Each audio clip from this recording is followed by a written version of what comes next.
अकारण करुणावरुणालय भक्त वांछा कल्पतरु तड़िद्वत विनिंदित पीताम्बरधारी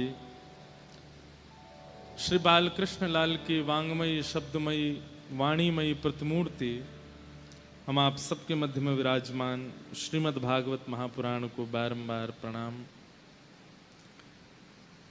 मंच पर विराजमान आज श्री राधा वल्लभ लाल जी के सेवायत श्री गोस्वामी जी महाराज पधारे हैं, उन्हें बारंबार प्रणाम। साथ ही मंच पर विराजमान समस्त विप्रवृंद, समस्त गंधर्वजन और आप सभी दिल्ली इंद्रप्रस्थ निवासी एवं जहां से भी आप सब लोग उपस्थित हुए हैं, आप सब श्रोता भाई बंधु मातृशक्ति सबको जय श्री कृष्ण, जय सिया राम, जय श्रीमन नारायण, जय जय श्री राधे।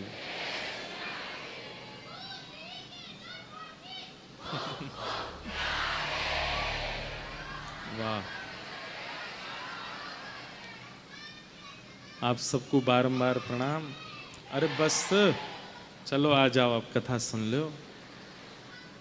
आप लोगों का हाँ ठीक है, आप लोगों का ये उत्साह हमको इतना प्रिय लगता है, जबकि आज इतना विलंब हो गया क्योंकि आज दीक्षा का क्रम था सुबह, और सुबह 8 बजे से ही लगे थे सब वैष्णवों को पंच संस्कार देने में, और फिर लगभग 4 तो यहीं बज गए थे, 4 सवा 4। आप लोग आ भी गए, बैठ भी गए, तब से आप लोग प्रतीक्षा कर रहे हैं, कितनी देर बाहर खड़े रहे।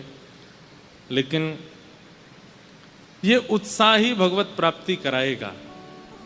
हमने एक दिन कथा में कहा था कि भगवत मिलन के लिए आवश्यक क्या है, भगवत मिलन के लिए आवश्यक क्या है। जप आवश्यक है, तप आवश्यक है, तीर्थ यात्रा आवश्यक है, गुरु दीक्षा आवश्यक है, ग्रंथों का अवलोकन आवश्यक है, परिक्रमा आवश्यक है, सब आवश्यक है, पर सबके साथ उत्साह आवश्यक है। आप गिरिराज जी की परिक्रमा तो लगाते हैं, लेकिन संपूर्ण परिक्रमा में भैया कोई स्वर दे दो, एक आदमी हो तो। परिक्रमा तो लगाते हैं, इधर देखो, यहां देखो, आप तो हमें देखो, उनको लगाना है स्वर। गिरिराज जी की परिक्रमा तो लगा रहे हैं, लेकिन परिक्रमा में ये चिंतन चल रहा है कब पूरी हो, कब पूरी हो। अभी शुरू ही हुई है, तब से ये चल रहा है कब पूरी हो।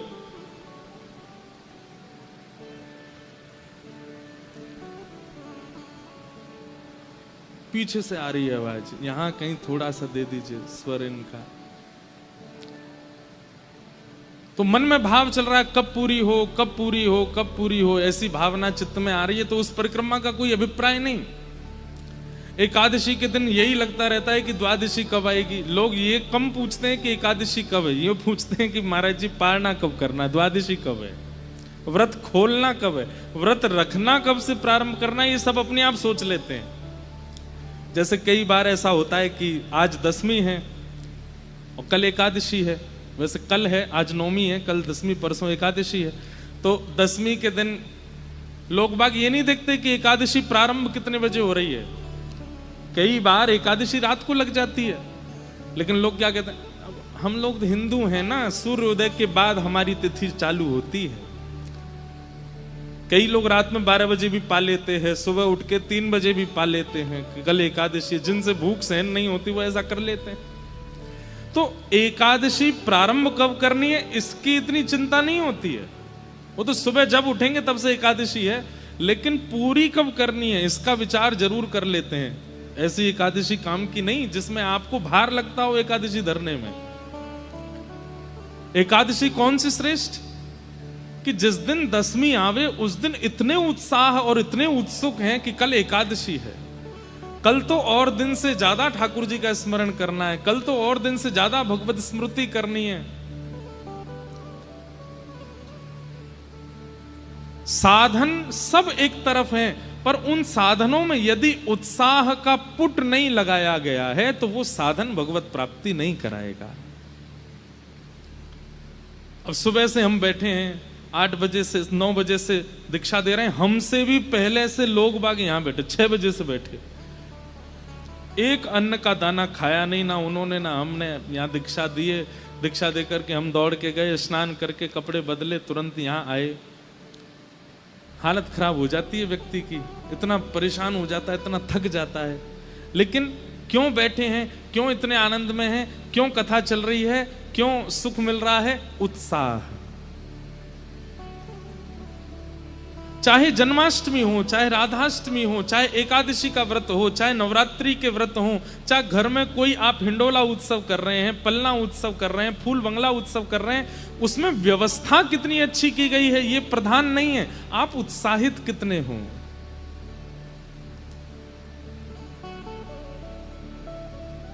एक पद मुझे बहुत प्रिय लगता है ना, नैनन सोमग झारूं मेरे, नैनन सोमग झारूं।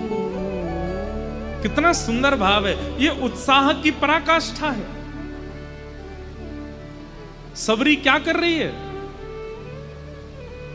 सबरी को राम जी से मिलने में वर्ष तो बहुत लगे, पर राम जी जब मिले तो ऐसे मिले जैसे किसी से नहीं मिले। क्यों? क्योंकि सबरी की भक्ति में उत्साह की प्रधानता बहुत है। लेखक कह रहे हैं, जामग मेरो प्रियतम आवे, जामग मेरो प्रियतम आवे, जामग, गाइए,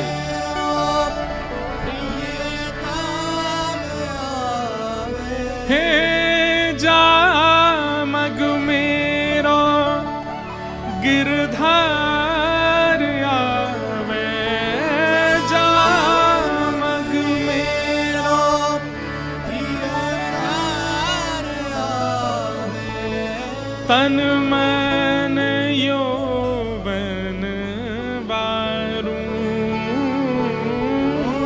तन मन यौवन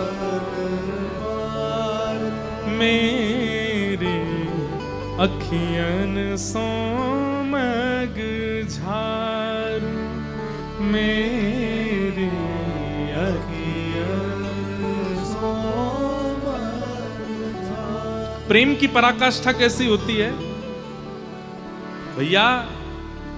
जिस गली में प्रियतम रहता है ना, वो गली ही अच्छी लगने लगती है। प्रियतम का घर तो बहुत दूर की बात है, राधा रमण मंदिर बहुत दूर की बात है। जहां से राधा रमण जी की गली शुरू होती है ना, वो गली ही अच्छी लगने लगती है।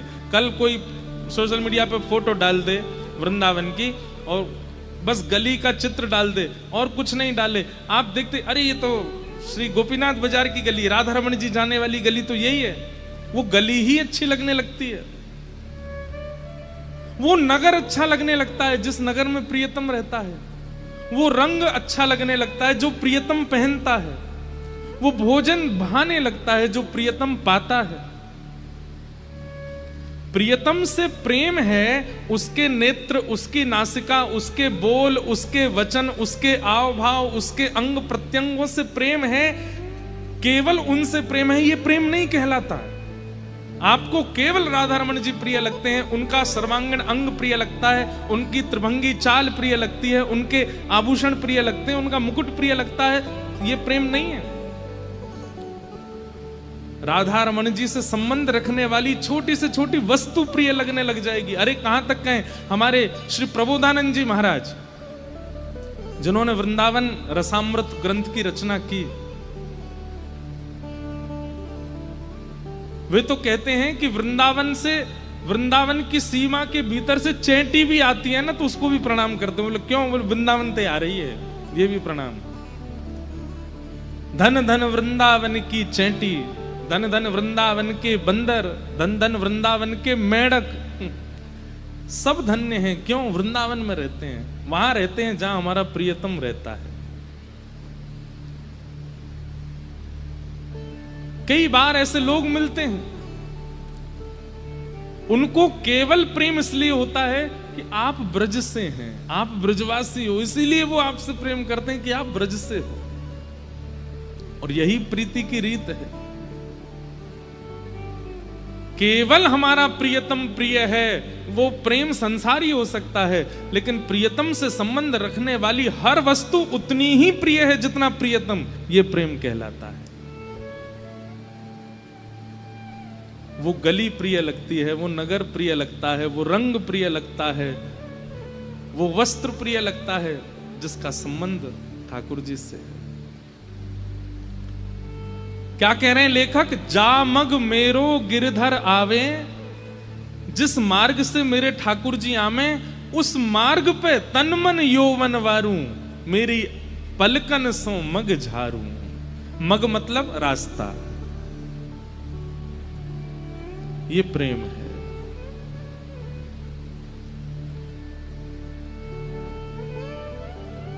एक कृष्णदास जी का पद है, कृष्ण नाम जबते श्रवण सुनोरी आली, भूली री भवन में तो बावरी भई रे। कृष्ण नाम जबते श्रवण सुनोरी आली। दूर कहीं मधुमंगल श्रीदामा ठाकुर जी को पुकार रहे हैं, अरे कन्हैया, अरे लाला, अरे गोपाल, जल्दी चल, गैयान को घेर के चलो चल, संध्या है गई है, यशोदा मैया तेरी बाट निहार रही है। तो दूर मधुमंगल श्रीदामा के मुख से निकलने वाले कृष्ण नाम को जब यमुना तट पर बैठी हुई गोपी जल भरती हुई सुन लेती है, रसिक जन वर्णन करते हैं कि वो गोपी वहीं मूर्छित हो जाती है। किसी अन्य से कृष्ण नाम सुनकर के ये स्थिति हो जाती है उसकी। प्रेम की पराकाष्ठा देखो, ये प्रेम है हमारे ब्रज के। अब पता नहीं क्यों दिल्ली में बहुत पद याद आते हैं हमको, बहुत देर से एक दो बोलते बोलते अपने आप एक पद आ जाता है, ये गाओ ये प्रस्तुत करो। बहुत सुंदर एक पद है, मिल जाएगा तो आपका भाग्य, नहीं मिलेगा तो एक ही लाइन गा देंगे बस। हमारे रसिक जन कहते हैं क्या, प्रेम की पराकाष्ठा देखो। वृंदावन क्यों ना भये हम मोर, वृंदावन क्यों ना भये हम मोर, वृंदावन क्यों ना भये हम मोर। गाइए, वृंदावन क्यों ना भये। मतलब इस पद में आचार्य चरण कह रहे हैं कि हम मानव क्यों बन गए, इससे बढ़िया तो हम वृंदावन के मोर बन गए होते। क्यों? करत निवास गोवर्धन ऊपर, करत निवास गोवर्धन ऊपर, करत निवास गोवर्धन ऊपर, करत निवास गोवर्धन ऊपर, हे करत निवास गोवर्धन ऊपर, करत निवास। और क्या करते? हे निरखत नंद किशोर, हाँ निरखत नंद किशोर। इतनी संख्या में आप लोग हो, अगर इतनी संख्या में लोग एक साथ इस पद का गान करेंगे ना, तो ठाकुर जी को वृंदावन छोड़ के आना पड़ेगा यहाँ पे। लेकिन आप लोग क्यों इसका फायदा नहीं उठा रहे हो? इतनी संख्या में हो, पुकारो प्रेम से। करत निवास गोवर्धन ऊपर, करत निवास गोवर्धन ऊपर, निरखत नंद किशोर,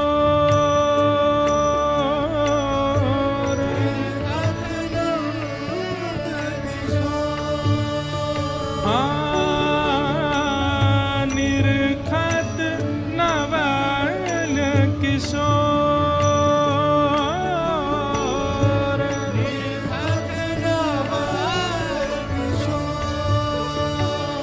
वृंदावन क्यों ना भय वृंदावन क्यों ना भय श्री वृंदावन क्यों ना भय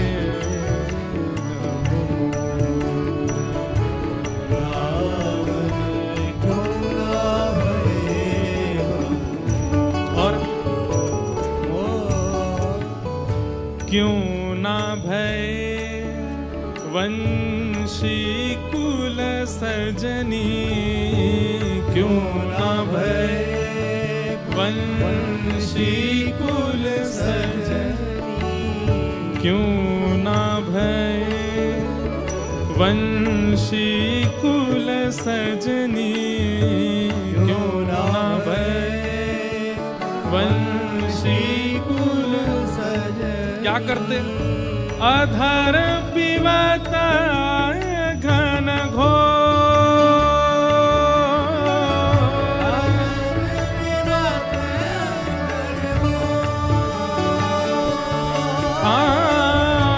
अधर पिबता घन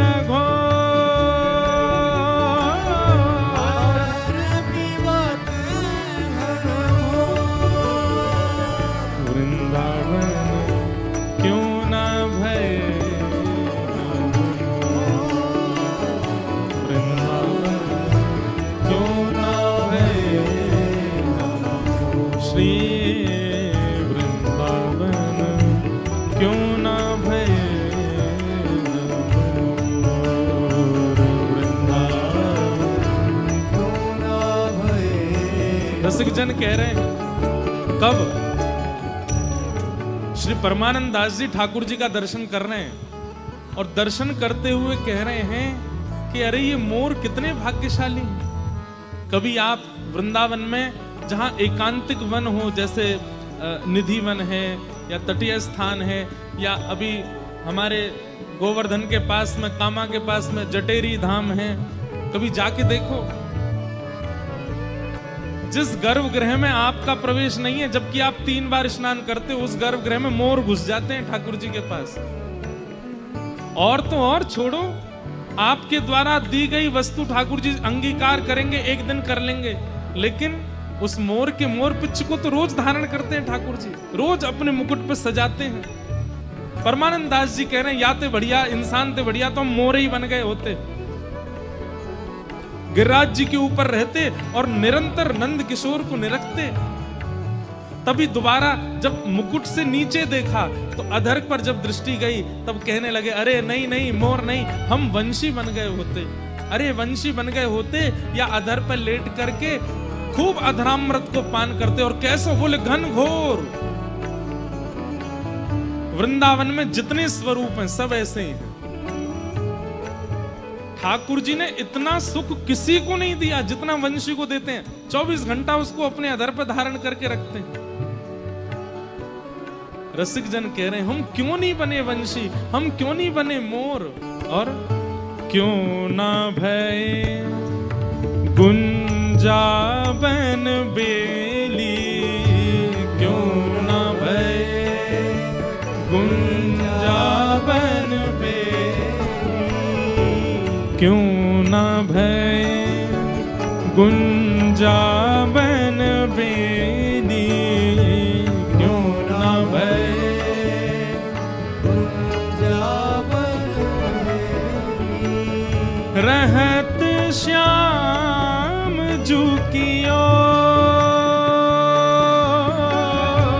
रहत श्याम जू की। हमारे राधा वल्लभ लाल जी के सेवायत पधारे हैं। श्री राधा वल्लभ लाल जी अभी ग्रीष्म काल में और सावन में पुष्प का श्रृंगार तो सब जगह ही होता है। हमारे राधा रमन जी तो इतने छोटे से पड़ जाते हैं कि उनके पुष्पों की गुंजा माला यहाँ लटक नहीं पाती, पर श्री राधा वल्लभ जी के देखो आप मुकुट पे ऐसे सुंदर सुंदर गुंजा माला लटकी रहती हैं, सुंदर सुंदर गुच्छे पुष्पों के लटके रहते हैं यहाँ पे। तो उस समय ऐसा अनुभव किया करो, जब श्याम सुंदर चलते होंगे तो इनका कितना सौभाग्य, ऐसे गालों से स्पर्श होते होंगे, आगे पीछे जाकर के ठाकुर जी के अधर का, ठाकुर जी के गालों का स्पर्श करते होंगे। और कभी कभी आगे भी आ जाते होंगे तो ठाकुर जी, अब जैसे यहाँ तक कोई बोल रहा है, अब मधुमंगल यहाँ तक बोलो तो ठाकुर जी बातें यूं बात करते होंगे, और जब ऐसे करते होंगे तो फिर पुष्प को हाथ से उठाते होंगे। कितना सौभाग्य इसका। परमानंद दास जी कह रहे हैं, क्यों ना भय गुंजावन बेली, क्यों ना भय गुंजावन बेली, हे रहत श्याम की ओर, रहत श्याम की ओर, हे दास को ठाकुर, परमानंद दास को ठाकुर, स्वर निकालो, परमानंद दास को ठाकुर, परमानंद दास को ठाकुर, गोपिन को चित चोर, गोपिन को चित चोर, गोपिन को चित चोर, गोपिन को चित चोर, श्री वृंदावन क्यों न भय,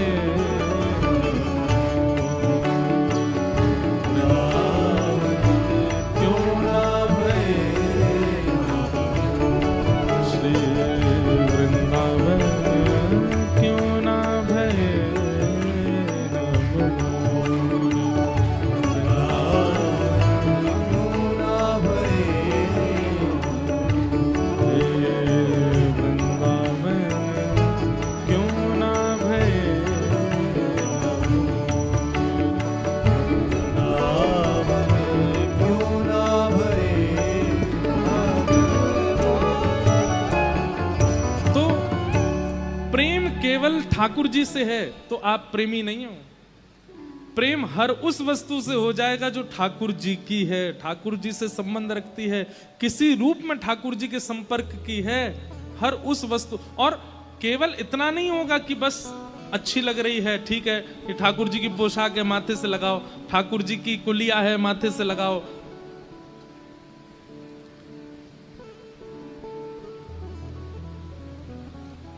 एक बात कहें, ठाकुर जी की कोई वस्त्र प्रसादी आपको कभी मिलती है, इत्र प्रसादी मिलती है, उस सब का प्रयोग तो सब जानते हैं।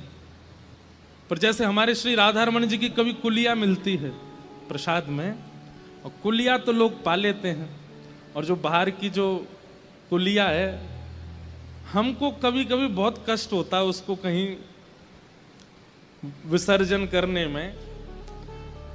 मैंने किसी आचार्य से पूछा तो नहीं इसके बारे में, लेकिन एक चरित्र मैंने पढ़ा था, वहां मुझे इसका उत्तर मिला।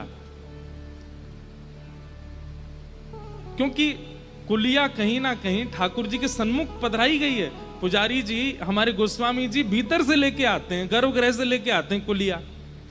तो कुलिया का कितना बड़ा सौभाग्य है, वो मिट्टी के पात्र का, वो राधारमण जी के पास से आया है। हमारे राधा वल्लभ जी की जब प्रसादी आती है, कढ़ी भोग हो, खीर भोग हो, सब कुल्लड़ में आता है, मिट्टी के बर्तनों में आता है।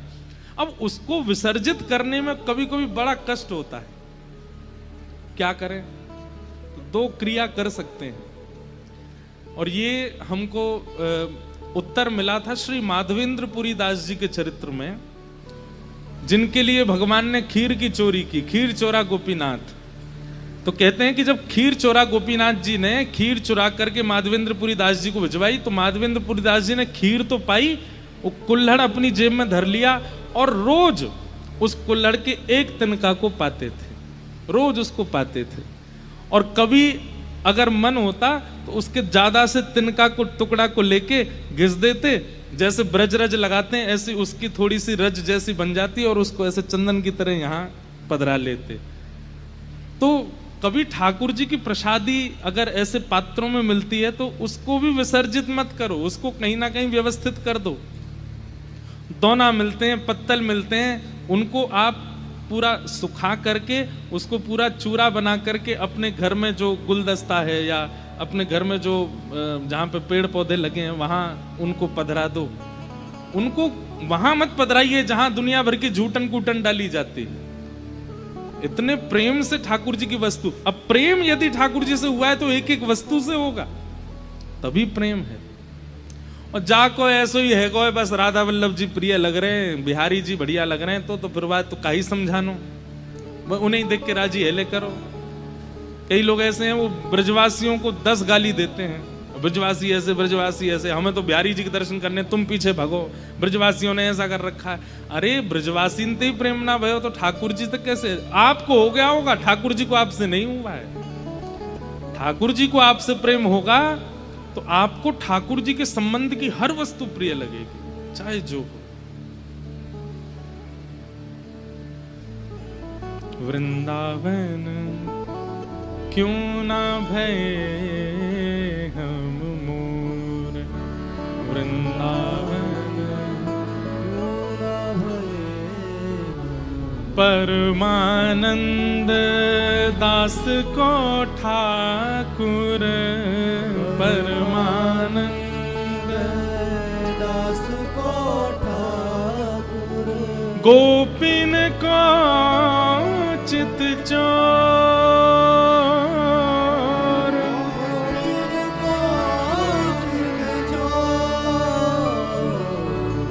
वृंदावन क्यों ना भये हम मोर, वृंदावन क्यों ना भये। तो हम ये प्रसंग सुना क्यों रहे थे? उत्साह, साधन अनेक हैं आपके पास में, आप जब भी करते हो, आप भजन भी करते हो, आप तिलक भी लगाते हो, आप वृंदावन भी जाते हो, आप सत्संग भी करते हो, आप एकादशी भी करते हो, आप सब प्रकार के साधन तो करते हो, लेकिन अगर कहीं उत्साह शून्य है, उत्साह का मतलब क्या होता है? चरम स्थिति का प्रेम ही उत्साह कहलाता है। उत्साह की शून्यता यदि है तो साधन चाहे जितना भी कर लीजिए भगवत मिलन नहीं होगा, भगवत प्राप्ति नहीं हो पाएगी। और साधन भले ही बहुत ना हो, एक है, लेकिन वो एक भी परिपूर्ण उत्साह के साथ है तो एक साधन से ही ठाकुर जी मिल जाएंगे, बहुत साधन करने की आवश्यकता नहीं।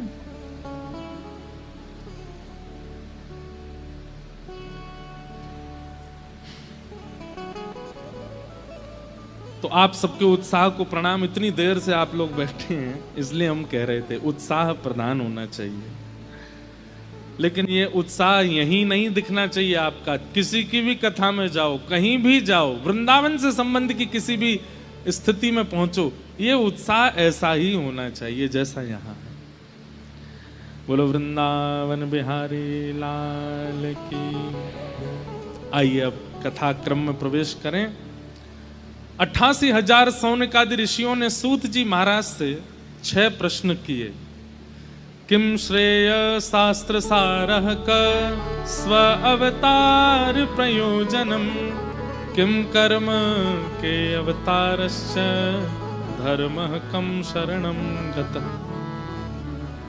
और इन 6 प्रश्नों में ही भागवत की कथा है। आज भी कई प्रश्न मेरे पास में आए हैं, हम कल ही वाले नहीं पढ़ पाए अभी तो आज वालों का उत्तर इतनी जल्दी कैसे दें, पर अभी बीच में अगर अवसर मिलेगा तो मैंने प्रश्न पढ़ लिए हैं, अनुकूल जब समय आएगा तो मैं उसका उत्तर दूंगा। 6 प्रश्न किए और सौनकादि ऋषियों ने सूत जी से कहा कि भगवान मानव कल्याण का साधन बताते हुए भागवत का विषय हमारे सामने प्रस्तुत कीजिए। सूत जी महाराज ने पहले अपने गुरुजनों को प्रणाम किया और गुरु को प्रणाम करने के बाद यहां से वे कहना प्रारंभ करते हैं। भागवत की महिमा बताते हुए, सत्संग की महिमा बताते हुए सूत जी महाराज एक बहुत अच्छी बात कहते हैं। ये सबके सुनने योग्य बात है, ध्यान से सुनिएगा।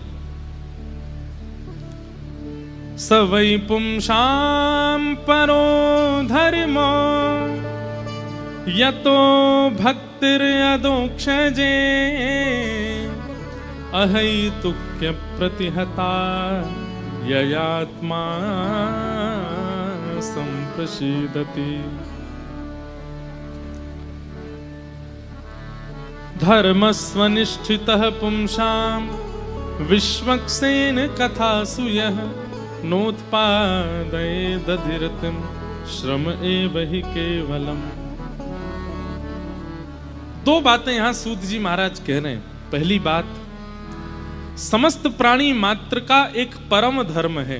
धर्म अलग बात है, परम धर्म अलग बात है। कल भी मैंने इस बारे में थोड़ा विस्तार किया था कि धर्म कहते हैं जहां शरीर प्रधान क्रिया है, और परम धर्म कहते हैं जहां आत्मा प्रधान क्रिया है। समझ रहे हैं बात को? आप लोग बैठ के कथा सुन रहे हो, बताओ ये धर्म है कि परम धर्म है? क्या है? धर्म है, परम धर्म। क्यों? क्योंकि यहां शरीर की व्यवस्था प्रधान नहीं है। शरीर की व्यवस्था प्रधान होती तो आप ऊपर कुर्सी पे बैठना प्रेफर करते, सोफा पे बैठते। हो सकता है बैठने तो सभी आए होंगे, जगह नहीं मिली किसी को तो नीचे ही बैठना पड़ गया सबको। लेकिन फिर भी नीचे आप लोग बैठे हैं, फिर भी आपका मुखमंडल प्रसन्न है। क्यों? क्योंकि कथा मूल रूप से आप शरीर की व्यवस्था से नहीं, आत्मा की व्यवस्था से सुनने आए हो, इसलिए ये परम धर्म है। ऐसे गिरिराज जी की परिक्रमा, वो शरीर, वो धर्म नहीं है, वो परम धर्म है। क्योंकि वहां शरीर की बात देखो तो शरीर तो चाहता ही नहीं करना, आत्मा चाहती है, हृदय चाहता है, मन चाहता है। तो परम धर्म हर उस वस्तु को कहते हैं जहां हृदय प्रधान होता है, आत्मा प्रधान होती है।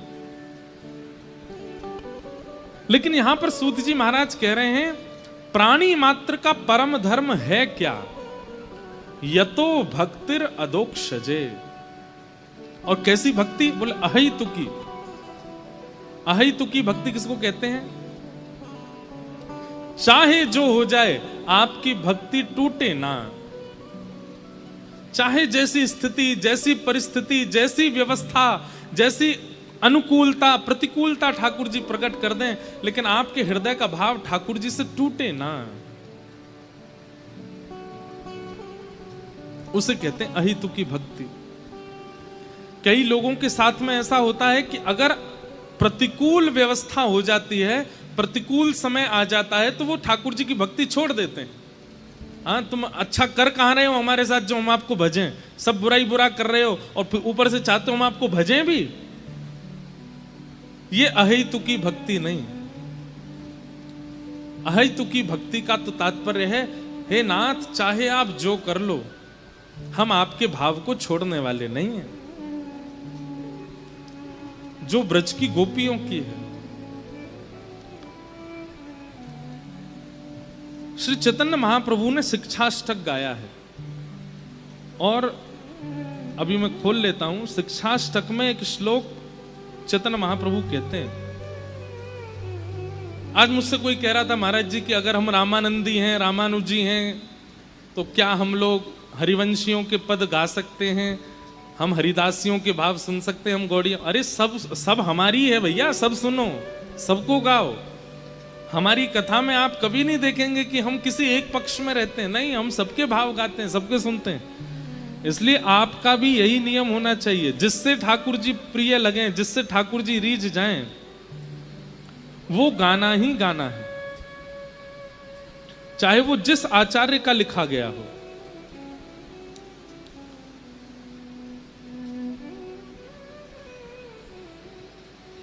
तो शिक्षाष्टकम में एक गोपी भाव को प्रस्तुत करते हैं श्री चैतन्य महाप्रभु, और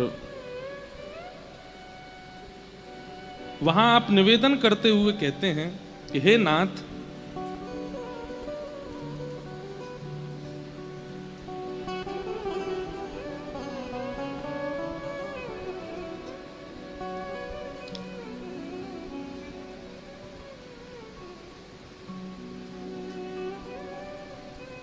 अश्लिष्य वा पादिरतां पिनष्टु माम् अदर्शनान् मर्महता करोतु वा यथा यथा वा विदधातु लम्पटो मत्प्राणनाथस्तु स एव नापरः। आश्लिष्यलस्य वा पादरतां पिनष्टु माम्। श्री चैतन्य महाप्रभु कहते हैं, एक गोपी का भाव प्रकट करते हुए कहते हैं, गोपी कह रही है ठाकुर जी से कि हे श्याम सुंदर, आप चाहो तो हमसे दूर हो जाओ, आप चाहो तो अपने पैर तले हमको रौंद दो, आप चाहे हमारे साथ जितना भी बुरा कर लो, आप चाहे हमें तड़पता छोड़ जाओ, आप चाहे हमें विलगता छोड़ जाओ, लेकिन हमारी एक बात सुन लीजिए श्याम सुंदर, क्या? मत प्राणनाथस्तु स एव नापर। मेरे प्राणनाथ आप ही रहोगे, आप ही रहोगे, आप ही रहोगे। मैं आपको छोड़ किसी और को भज नहीं सकता। आप चाहे मुझे अपाहिज कर दीजिए, चाहे परिवार को मुझसे दूर कर दीजिए, चाहे मेरे साथ जितना बुरा हो सके कर लीजिए, आप सोचें कि मैं बुरा करूंगा तो ये मुझे छोड़ देगा, ये मेरा पीछा छोड़ देगा, भूल जाइएगा इस बात को। आप चाहे जो कर लीजिए, हम आपको छोड़ने वाले नहीं हैं। मत प्राणनाथस्तु स एव नापरः। आप ही मेरे प्राणनाथ रहोगे और आपको छोड़ मैं किसी और को भज नहीं सकता, मैं आपका हूं। इस स्थिति को, इस भाव को कहते हैं अहेतुकी भक्ति। क्या कहते हैं? क्या बोलते हैं? और यही अहेतुकी भक्ति कहलाती है परम धर्म। जैसा मैं चाहूं वैसा हरि करें, ये प्रेम नहीं हो सकता। जैसा हरि चाहें कर लें, मैं उसमें प्रसन्न हूं, ये प्रेम है। और श्री सूत जी महाराज आज्ञा कर रहे हैं कि यही परम धर्म है, ऐसी भक्ति करना ही परम धर्म है।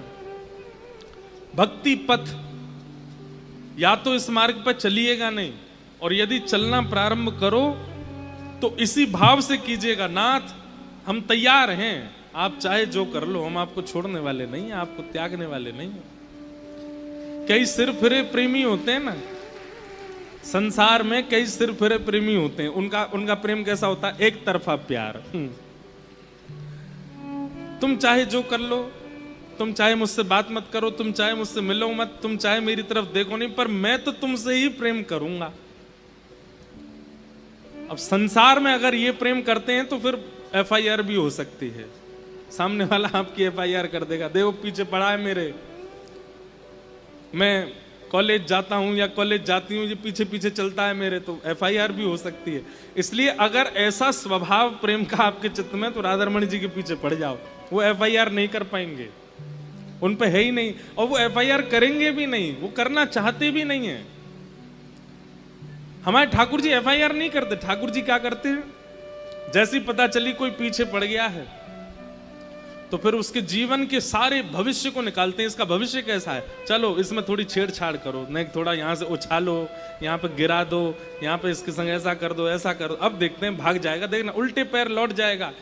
कई लोग लौट जाते हैं तो ठाकुर जी हंसते हैं। कभी कभी हमें लगता है कि राधारमण जी हंसते हैं, उनकी दतुइयां क्यों दिखती हैं? उस दिन ठाकुर जी को लगता होगा कि पीछे पड़ा था कोई बहुत दिन से, आज उसकी परीक्षा ली, लौट गया वापस, तो ठाकुर जी हंसते हैं, वाह देखो लौट गया। और कभी कभी जोर से हंसते हैं, तो इसलिए हंसते होंगे कि किसी की खूब परीक्षाएं ले ली फिर भी छोड़ के नहीं गया, तो ठाकुर जी और प्रसन्न होते हैं, ये है पक्का, दे सामने खड़ा अभी भी।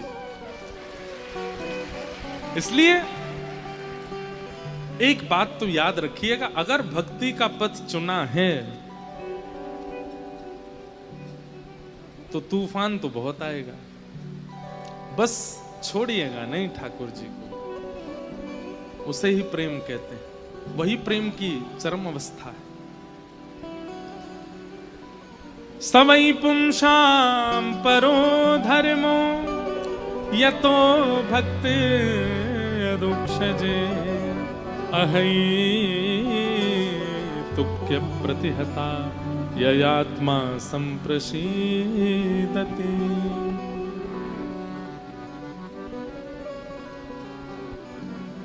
जनाबाई की कथा सुनी आपने? महाराष्ट्र में एक परम भागवत हुई जनाबाई, उनकी कथा कई बार सुनाई है मैंने, लेकिन जनाबाई के साथ में ठाकुर जी ने कैसी लीला की सुनो। जनाबाई श्री नामदेव जी के घर पर रहती थी। नामदेव एक महाराष्ट्र के बहुत बड़े संत हुए, तो नामदेव जी के यहां रहती थी। पूरे दिन तो नामदेव जी के घर में सेवा करती थी। बहुत ध्यान से सुनिएगा सब लोग, इधर देख के सुनो। पूरे दिन तो नामदेव जी के यहां सेवा करती थी और शाम को नामदेव जी कीर्तन करते थे और उस कीर्तन में असंख्य वैष्णव नृत्य करते थे, लेकिन एकमात्र जनाबाई को ठाकुर जी दिखाई देते थे।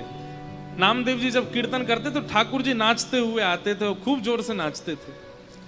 कहते हैं श्री जनाबाई मंदिर नहीं जाती थी, तो नामदेव जी ने एक दिन टोका, ए जना तू मंदिर क्यों नहीं जाती? बोले मंदिर वो जाएं जिनको ठाकुर जी बाहर नहीं मिलते, मुझसे तो रोज मिलने आते हैं। आप जब शाम को कीर्तन करते हो, इतने सारे वैष्णव आते हैं, तब बीच में पीतांबरी पहन करके विठोबा भी आते हैं, विठल भी आते हैं और आके नृत्य करते हैं। तो सब लोग सोचते थे छोटी लाली है, ऐसी बात बनाती है, लेकिन ये वास्तविकता थी। ठाकुर जी आते थे, रोज नाचते थे। एक बार एकादशी थी, बहुत भीड़ लगती है पंडरीनाथ भगवान के दर्शन की एकादशी के दिन। तो जनाबाई आज नामदेव जी से क्या बोली, आज एकादशी है, बोले तो और दिन से आज कीर्तन थोड़ा कम कीजिएगा। बोले क्यों? बोले आप कीर्तन करोगे, विठोबा आएंगे, वो सुबह से थके हुए हैं, और आप बहुत जोर जोर से कीर्तन करोगे तो वो नाचेंगे, और वो नाचेंगे तो पहले से थके हुए और थक जाएंगे। इसलिए मेरी प्रार्थना, आज कीर्तन कम करना। तो सब लोग कहते, बोले अरे जना तू कैसी बात करती है, बल्कि आज तो एकादशी, आज तो और दिन से ज्यादा कीर्तन होगा। तो जनाबाई रोती थी, चरण पकड़ लेती थी, बोले मैं आपके हाथ जोड़ रही हूं, आज कीर्तन कम करना, नहीं तो विठोबा के पांव में दर्द हो जाएगा। लेकिन कौन माने, जब तरंग आती है कीर्तन में तो सब नाचते हैं और जोर जोर से नृत्य होने लगा। इतने में ठाकुर जी आ गए, तो जनाबाई सबके पास जा जा करके बोले मत नाचो, बैठो, आप नाचोगे तो विठोबा भी नाचेगा और उसके पांव में दर्द हो जाएगा, बैठो बैठो, सबको बैठाती। ठाकुर जी बोले ए जना तू सबको बैठा मत, नाचने दे। बोले आपके पांव में दर्द हो जाएगा, आप थके हो सुबह से। तो ठाकुर जी कहते तू चिंता मत कर, ये जब सब चले जाएंगे मैं तेरे से पांव दबाने आ जाऊंगा, तू मेरे पांव दबा लियो। तब भी जनाबाई कोने में बैठी बैठी रोती रहती, और जब खूब जोर से मृदंग बजती तो कान पे हाथ धर लेती, बोले आज इतनी तेज मत बजाओ, वो देखो कितनी जोर से उछल रहे हैं विठल। जब सब चले जाते, सब सो जाते, रोती रोती जनाबाई पुकारती कब आओगे, मुझे पांव दबाना है। तेल लेकर के बैठती, घी लेके बैठती। फिर ठाकुर जी आते रात को, और रात में जैसे ही ठाकुर जी आते जनाबाई की गोद में पांव धर देते, ले दबा ले। तो फिर जनाबाई ठाकुर जी के पांव दबाती, पांव में घी लगाती और फिर डांटती ठाकुर जी को, तुम मानते नहीं हो ना, मैं इतना मना करती हूँ आपको और उछल उछल के नाचते हो, इतनी जोर से नाचते हो। कुछ खाया आपने? ठाकुर जी बोले हाँ पूरन पूली खाई। अच्छा, और कल क्या खाया था आपने? बोले कल भी पूरन पूली खाई। और परसों क्या खाया? बोले परसों भी पूरन पोली खाई। जनाबाई बोली रोज पूरन पोली खाते हो? बोले मंदिर में यही बनता है, रोज एक सा ही प्रसाद बनता है। तो जनाबाई बोली मैं कुछ और बना के खिलाऊं? तो ठाकुर जी बोले बनाओ। तो जनाबाई बनाने लगी। ठाकुर जी बैठे थे तो जनाबाई बोली बैठने आए हो बस, मेरे छोटे छोटे हाथ हैं, मैं भी तो थक रही हूँ, चलो आओ मेरे साथ बनवाओ। तो ठाकुर जी सब्जी अमनिया कर रहे थे जनाबाई के साथ, ऐसी लीला करते। अब यहां क्या दिख रहा है आप लोगों को? अनुकूलता। ठाकुर जी अनुकूलता दे रहे हैं, लेकिन ऐसा हो ही नहीं सकता कि ठाकुर जी किसी को मिले और प्रतिकूलता ना आवे। एक दिन जनाबाई चक्की पीस रही थी, इतने में ठाकुर जी आ गए। और ठाकुर जी आकर के बोले, ए जना सुन। बोले हाँ, तेरा मुझे पद बहुत अच्छा लगता है, तू पद बहुत अच्छा गाती, चल मुझे पद सुना दे। तो जनाबाई पद गा रहे थे। अब पद तो मुझे याद नहीं, मराठी भाषा का पद है, लेकिन बहुत प्यारा पद है। तो ठाकुर जी, जनाबाई ऐसे चक्की चला रही है और पद गा रही है, और ठाकुर जी ऐसे हाथ की टेक लगा करके बढ़िया प्रेम से सुन रहे थे जनाबाई को। धीरे से बीच में ठाकुर जी उठे, बोले ये चक्की पीसना बंद कर, इसकी घर घर आवाज आ रही है ना, तो मुझे तेरे स्वर सुनाई नहीं दे रहे हैं, इसको मत पीसे। तो जनाबाई बोली, काम कैसे छोड़ दूंगी, काम तो पूरा करना पड़ेगा ना, और इतना ही तुमको सुनने का मन है, चलो हाथ लगाओ, तुम पीसो, मैं सुनाती हूँ। ठाकुर जी बोले ठीक है मैं पीसता हूँ। ठाकुर जी पीसने बैठे चक्की, बोले तू गा के सुना। सब लोग इधर देखो, विशेष रूप से VVIP वाले, आगे वाले, आप लोग ही बहुत डिस्टर्ब करते हो, इधर देखो। ठाकुर जी चक्की चला रहे हैं, जनाबाई गा रही है। अब गाते गाते जना क्या हुआ, ठाकुर जी इतने आभूषण पहन के गए थे, वो आभूषण चक्की से टकरा रहे थे, तो उनमें से आवाज आ रही थी। तो जनाबाई नहीं गा पा रही थी, तो जनाबाई बोली, मैंने चक्की छोड़ी तो क्या आप भी कम हल्ला नहीं कर रहे, इतना सारा गहना पहन के आते हो, छम छम छम छम आवाज करते हैं ये सब, इनको उतार दो। तो ठाकुर जी ने सारे गहने उतार करके वहीं धर दिए और प्रेम से चक्की पीसने लगे, जनाबाई गाने लगी। सुनते सुनते पद, इतने में ही मंगला के घंटे घड़ियाल बजने लगे मंदिर में। ठाकुर जी तुरंत उठे, अरे जना मंगला का समय हो गया, मैं दौड़ के जाता हूं, मंदिर में पुजारी आ जाएंगे। और ठाकुर जी दौड़ करके गए और मंदिर में जाके ठाड़े हो गए। लेकिन रात में जो गहने पहने थे वो वहीं छोड़े आए जनाबाई के। कपाट जैसे सुबह खुले तो ठाकुर जी के श्री अंग पर एक भी गहना नहीं था। और जब वो गहने नहीं मिले, और गहने तो छोड़ आए, ऊपर से एक गलती और करके आए ठाकुर जी। क्या? ठाकुर जी बोले, अगर मैं ऐसे जाऊंगा तो सब पुजारी पहचान जाएंगे। जनाबाई एक काम कर, अपनी सॉल दे दे मुझे। तो जनाबाई की सॉल लपेट के और गए। मंदिर में जैसे ही पहुंचे, कपाट खुले, पुजारियों ने जैसे ही देखा ठाकुर जी को, पहले देखा आभूषण कहां गए, ठाकुर जी के आभूषण कौन चोरी कर ले गया। इतने में ही नामदेव जी मंगला का दर्शन करने आए थे, तो मंदिर में हलचल हो रही थी। नामदेव जी बोले क्या हो गया? बोले ठाकुर जी के आभूषण नहीं मिल रहे हैं, कोई चोरी कर ले गया है। तो जैसे ही देखने गए तो आभूषण नहीं देखे, तो वो बोले लेकिन ये सॉल मैंने कहीं देखी है, ये सॉल तो देखी देखी लग रही है, क्योंकि नामदेव जी के घर में जो काम करती जनाबाई उसी की सॉल थी। अचानक से अरे ये तो जनाबाई की सॉल है। पुजारियों ने जैसे सुना जनाबाई की सॉल, बोले महाराज क्षमा कीजिएगा, आपकी जना ही आई है और आकर के सब चोरी करके चली गई है ठाकुर जी का, हम उसे छोड़ेंगे नहीं। जनाबाई यहाँ चक्की पीस के सारा आटा इकट्ठा कर रही थी। इतने में सब पंडा पुजारी पहुंच गए और जनाबाई से जाके बोले, ए जना, तेने ठाकुर जी के आभूषण चुराए? अब जनाबाई कुछ बोलती उससे पहले तो पुजारियों को दिख गए कि चक्की के पास में सारे आभूषण रखे हैं। अब जनाबाई, अब ऐसी प्रेम की रीत है, अब जनाबाई क्या समझाए उनको कि पांडुरंग मेरे पास रात को आते हैं, मैं उनके पैर दबाती हूं, उनको गाना सुनाती हूं, कोई मानेगा उनकी बात? पुजारियों ने कहा यही चोरनी है, इसी ने चोरी की है, इससे कुछ पूछना नहीं है, इसका मुंह बांध दो और इसको सूली पर चढ़ा दो। और यही किया, मुख बांध दिया, एक शब्द नहीं सुना उनका, और तभी सूली तैयार करके जनाबाई को चढ़ाने लगे। तो एक पुजारी जी बोले, ए जना तेरी कोई अंतिम इच्छा है? तो फिर से जनाबाई ने एक मराठी में फिर एक कीर्तन गाया ठाकुर जी को टोकते हुए, और उसमें पूरे संसार को जनाबाई कहती हैं कि भैया ये प्रीत की रीत बड़ी कठिन है, इनसे प्रेम के मार्ग में अगर आओ तो सोच समझ के आना, ये बहुत खेलते हैं। आज मैं ऐसी स्थिति में लाके खड़ी कर दी हूं, कहां रात में आ करके मेरे साथ में खेलते हैं, मेरे साथ भोजन करते हैं, मेरे पद सुनते हैं, और अब मुझ पर ही चोरी का इल्जाम लगा के सूली पे चढ़वा रहे हैं, और खुद मंदिर में अपनी पूजा करवा रहे हैं, देखने तक नहीं आ रहे मेरी ओर।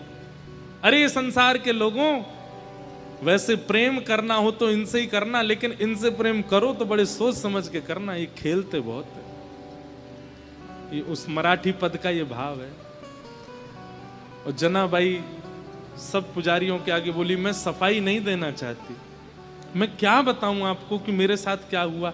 मैं बस उन स्मृतियों को हृदय में धारण कर लेती हूं जो पांडुरंग ने मुझे दिए हैं, और उनके साथ में जाना मंजूर समझूंगी। और सूली पर चढ़ा दिया। जैसे ही सूली उनके गले में लटकाई और पीछे से उसको कस करके बस खींचने ही वाले थे, इतने में ही पांडुरंग भगवान क्रोधित हो गए। और जो सूली का जो फंदा था वो तुरंत रस्सी से जल बन गया, पानी बन गया, और पानी बन करके अदृश्य हो गया। जैसे ही अदृश्य हुआ, श्री नामदेव जी महाराज तुरंत पहुंचे। उन्होंने जाकर के सब पुजारियों से कहा, बोले पांडुरंग भगवान बड़े क्रोध में हैं, मंदिर में भी बड़े क्रोध में दिखाई दे रहे हैं, वे जनाबाई को ये दंड नहीं दिलवाना चाहते, निश्चित ही कोई अंतरंग लीला है। अरे इतने घेराबंदी में ठाकुर जी रहते हैं, ये छोटी सी लाली कैसे चली जाएगी अंदर, तुमने सोचा? अरे तो ये आभूषण यहां कैसे आ गए? बोले तुम ये सोच सकते हो कि ये छोटी सी बालिका ताला तोड़ के भीतर जा सकती है, ये क्यों नहीं सोच सकते कि वो परब्रह्म भगवान इसके पास आए होंगे और अपने आभूषण छोड़ के चले गए होंगे? ये विचार क्यों नहीं करते हो? लेकिन बंधुओं, उसके बाद जनाबाई बड़ी हताश होगी। सबने क्षमा मांगी, लेकिन जनाबाई बोली नहीं, अब पांडुरंग मुझे बुला रहे हैं और मैं जा रही हूं। और तुरंत वहां से निकली। पीछे लोग भागे, लेकिन फिर वो दिखाई नहीं दी। ठाकुर जी उनको लेकर के प्रस्थान कर गए।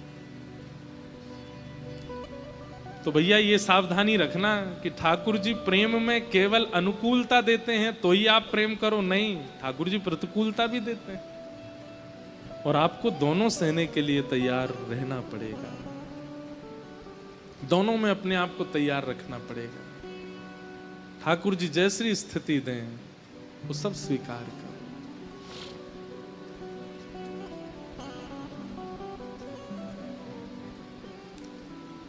तो अहैतुक्य प्रतिहता ययात्मा संप्रशीदति, ठाकुर जी के प्रति अहैतुकी भक्ति, यानी कि किसी भी परिस्थिति में विच्छिन्न न होने वाली भक्ति को कहते हैं अहेतुकी भक्ति। चाहे जो हो जाए जीवन में, पर ठाकुर जी के प्रति जो प्रेम है, ठाकुर जी के प्रति जो भाव है, वो कभी टूटे ना, कभी छूटे ना। इसी को प्रेम कहते हैं। सूत जी महाराज कहते हैं कि धर्म स्वनिष्ठित पुंसाम विश्वक्सेन कथा सुया नोत्पादये दधिरतिम श्रम वही केवलम। बहुत अच्छी बात है। हमारे द्वारा किए गए व्रत अनुष्ठान नियम, उनको ठाकुर जी ने स्वीकार किया है, इसका प्रमाण क्या है? आप जो कुछ भी अपने जीवन में साधन करते हो, उस साधन को ठाकुर जी स्वीकार करते हैं, इसका प्रमाण क्या है?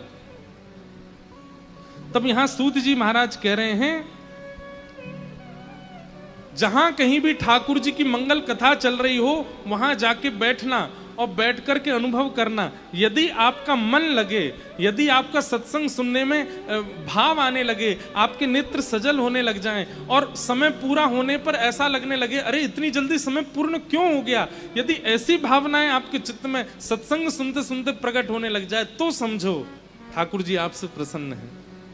लेकिन सत्संग में जाकर के भी यही लग रहा है कि बस कब पूर्ण हो, कब चलें, कब जाएं, अब गर्मी लग रही है, कब निकलेंगे यहाँ से, बाहर प्रसाद क्या मिलेगा, क्या, इस प्रकार की भावना यदि आ रही हैं, तो समझो ठाकुर जी आपके साधन से प्रिय नहीं है, प्रसन्न। और ये मैं नहीं कह रहा हूं, सूत जी कह रहे हैं। कई लोग कह सकते हैं आप कथा करते हो इसलिए बोल रहे हो। आप सत्संग में रति होना, सत्संग में रुचि होना, ये ठाकुर जी की प्रसन्नता का एक प्रमाण है कि ठाकुर जी आपसे प्रसन्न हैं। आज रविवार है, कल सोमवार है, कल ठाकुर जी का जन्मोत्सव है कथा में। अब कथा सुनने के लिए कई लोग मैंने देखे, कोई झूठ बोल करके आए हैं, कोई भाग के आए हैं, कोई कैसे आए हैं, कोई टेम्पो पकड़ के आए हैं, कोई कहीं से आए हैं, बस जैसे भी पहुंचना है, कथा सुननी है। क्यों? अच्छी लगती है, मन में भाव आता है, प्रिय लगता है। ये समझो इस प्रकार के लोग जो हैं उनसे ठाकुर जी प्रसन्न है। बगल में ही घर है, 10 कदम पे घर है, फिर भी सोच रहे हैं कथा तो 7 दिन होनी है, एक दिन चले जाएंगे। इस प्रकार की भावना है आपके चित्त में, तो ठाकुर जी प्रसन्न नहीं है, प्रिय नहीं है। सत्संग की बात सुनते ही मन ऐसा होने लगे कि नहीं नहीं, मुझे जाना ही है, मुझे श्रवण करना ही है। ऐसी प्रीति सत्संग के प्रति होना। हम कह रहे हैं यहां आकर के सुनना, इसी को ही मत मानो। YouTube पे सबके यहाँ कथा आती है, तो जैसी पता अभी कथा चल रही है कहीं पे, या महाराज जी का कोई प्रवचन आ रहा है, हमें वो सुनना है, आज महाराज जी क्या बोले हैं, आज क्या भाव कहा, और उसको सुनने के लिए अलग जाके बैठे, तुरंत कान में लगाया, सुनने लगे। इस प्रकार उसके लिए जब आप व्याकुल होते हो, सत्संग के प्रति होने वाली व्याकुलता इस बात का प्रमाण है कि ठाकुर जी आपसे प्रसन्न हैं। इसीलिए ठाकुर जी प्रसन्न होकर के अपनी कथा प्रदान करते हैं। कई लोगों को दर्शन में रुचि होती है, प्रसाद में रुचि होती है, लेकिन कथा में रुचि नहीं होती। कथा में रुचि ना होना इस बात का प्रमाण है कि ठाकुर जी आपसे प्रसन्न नहीं है। श्री प्रहलाद जी महाराज जब नवदा भक्ति का वर्णन करते हैं तो सबसे पहले नाम लेते हैं, 9 भक्तियों में सबसे पहली भक्ति क्या है? श्रवणम कीर्तनम विष्णु स्मरणम पाद सेवनम अर्चनम वंदनम दास्यम सख्यात्म निवेदनम। बाकी सब भक्ति बाद में है, सबसे प्रथम भक्ति है श्रवणम, सुनना।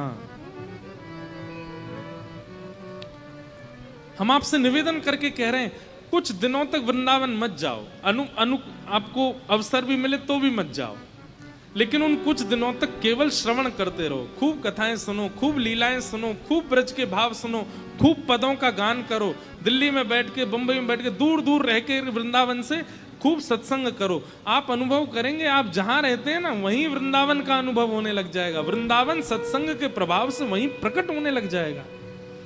श्री हितवंश महाप्रभु ने विठल दास जी के लिए प्रकट कर दिया था वृंदावन, तो जूनागढ़ में ही वृंदावन के दर्शन होते थे, द्वारिका में ही वृंदावन के दर्शन होते थे। वो जहां दृष्टि घुमा के देखते थे वहीं वृंदावन दिखता था। स्वामी श्री हरदास जी महाराज ने मधुकर शाह राजा, कहां का राजा? ओरछा का राजा मधुकर शाह, उसके मन में आ गया कि अब वृंदावन छोड़ के नहीं जाना। तब स्वामी श्री हरदास जी महाराज ने विचार किया, अगर ये वापस नहीं गया तो फिर कौन संभालेगा राज्य को? आज्ञा कर दी। बोले तुम जब जब वृंदावन की याद करके दृष्टि घुमा करके देखोगे तुमको वृंदावन ही दिखेगा, चाहे तुम ओरछा में हो, चाहे तुम झांसी में हो, चाहे तुम बुंदेलखंड में हो, तुम्हारे लिए वृंदावन वहीं प्रकट हो जाएगा। ठीक वैसे ही सत्संग में ये सामर्थ्य है।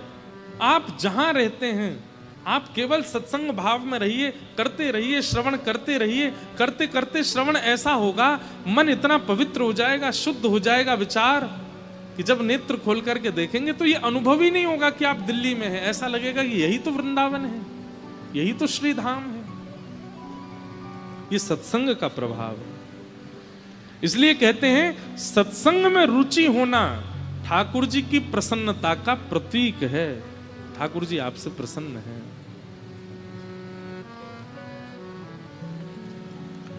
सूत जी महाराज इस प्रकार सब भाव बता रहे हैं और कहते हैं अब मैं तुम्हें भागवत की रचना का विषय बताता हूं।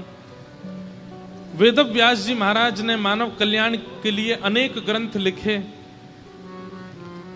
लेकिन तब वेदव्यास जी महाराज के चित्त में आया कि अभी मैंने जितने भी ग्रंथ लिखे हैं उनसे मेरे हृदय को तृप्ति का अनुभव नहीं होता, संतुष्टि का अनुभव नहीं हो रहा है।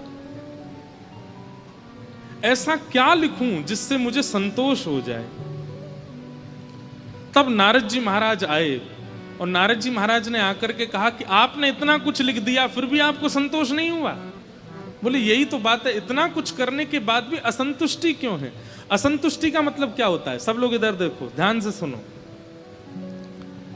कई बार आप खूब भक्ति करते हो, फिर भी आपके चित्त को संतुष्टि नहीं होती। आप खूब मेहनत करते हो अपने काम में, फिर भी आपको संतोष नहीं होता। खूब धन कमा लेते हो, फिर भी आपको संतुष्टि नहीं होती। खूब नाम, यश, वैभव, ऐश्वर्य कमा लेते हो, फिर भी आपको संतोष नहीं होता। सामने वाला व्यक्ति आपके लिए सब कुछ कर देता है, लेकिन फिर भी आप उससे राजी नहीं होते। ये असंतुष्टि का कारण चित्त में है। क्यों है? आपके अंदर ज्ञान तो है, आपके अंदर वैराग्य तो है, आपके अंदर परिश्रम तो है, लेकिन आपके अंदर प्रेम नहीं है। जिसके चित्त में प्रेम नहीं होता वो सदैव असंतुष्टि रहता है।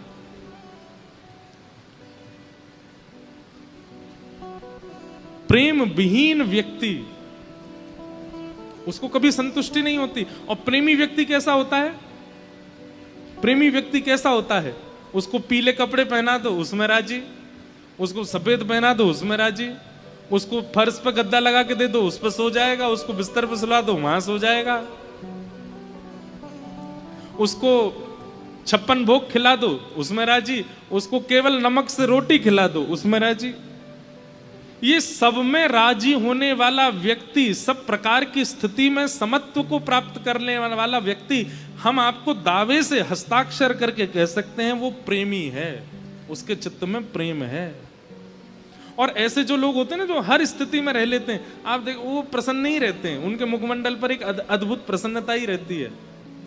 लेकिन जिनका माथा सुकुड़ा रहता है, ये होठ कभी खिलते नहीं हैं, नेत्र कभी प्रसन्न होते नहीं हैं, ऐसे लोगों को दाल कैसी बनी है? बढ़िया बनी है, हींग की कमी है। अरे भाई, हींग कौन पता करता है कि हींग है कि नहीं? कई लोग ऐसे देखे, उनको ये पता चल जाता है कि इसमें हींग नहीं पड़ी है। मुझे आज तक अनुभव ही नहीं हुआ कि हींग का स्वाद होता कैसा है। ठीक है, नमक का तो पता चल जाता है, नींबू का भी पता चल जाता है, मिर्च का तो भाई ज्यादा होगी तो पता चल ही जाएगा, पर हींग का पता चल जाता है, जीरा का पता चल जाता है, और ऐसे ऐसे पता नहीं क्या क्या वो होते हैं मसाले, उनका उनको पता चल जाता है।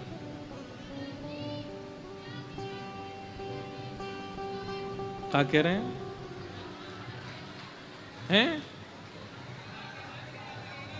क्या? वाह! अब मैं बोलूंगा नहीं तो सब सुन लेंगे, जिनने नहीं सुना। अच्छा, कुछ ऐसा नहीं कहा उन्होंने। तो अब मैं क्या बोलूं? ये तो गलत बात हो गई यहाँ पे। तो क्या बता रहा था मैं? हाँ, तो कैसे पता चल जाता है पता नहीं, लेकिन प्रेमी व्यक्ति का लक्षण है वो हर स्थिति में प्रसन्न रहता है। F, ओ मारा गिरधर लाल, थारो नचायो नाचू रे। मारा गिरधर लाल, थारो नचायो नाचू रे। ओ मारा नट राजा, थारो नचायो नाचू रे। मारा नट राजा, थारो नचायो नाचू रे। मारा गिरधर लाल, थारो नचायो नाचू रे। मारा गिरधर लाल, थारो नचायो नाचू रे। घर का प्राणी कहाँ न माने, मन मन खुशी मनाऊं। घर का प्राणी कहाँ न माने, मन मन खुशी मनाऊं। घर का प्राणी कहाँ न माने, मन मन खुशी मनाऊं। घर का प्राणी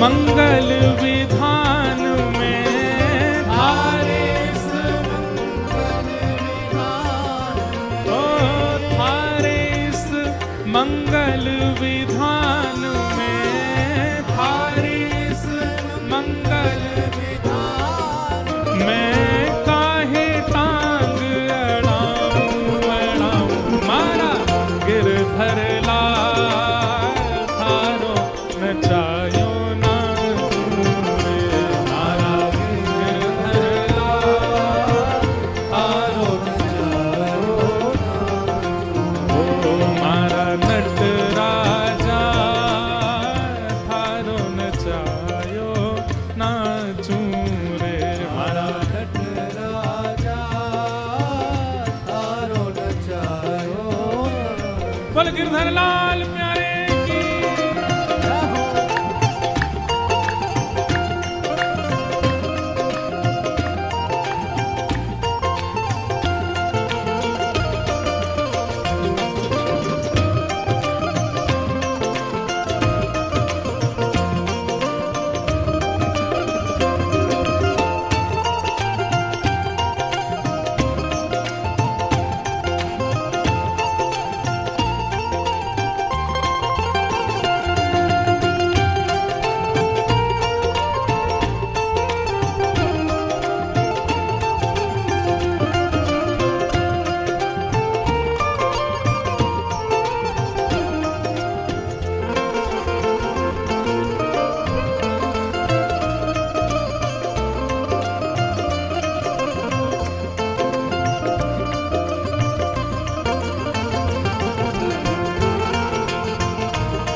श्री राधा रमण लाल की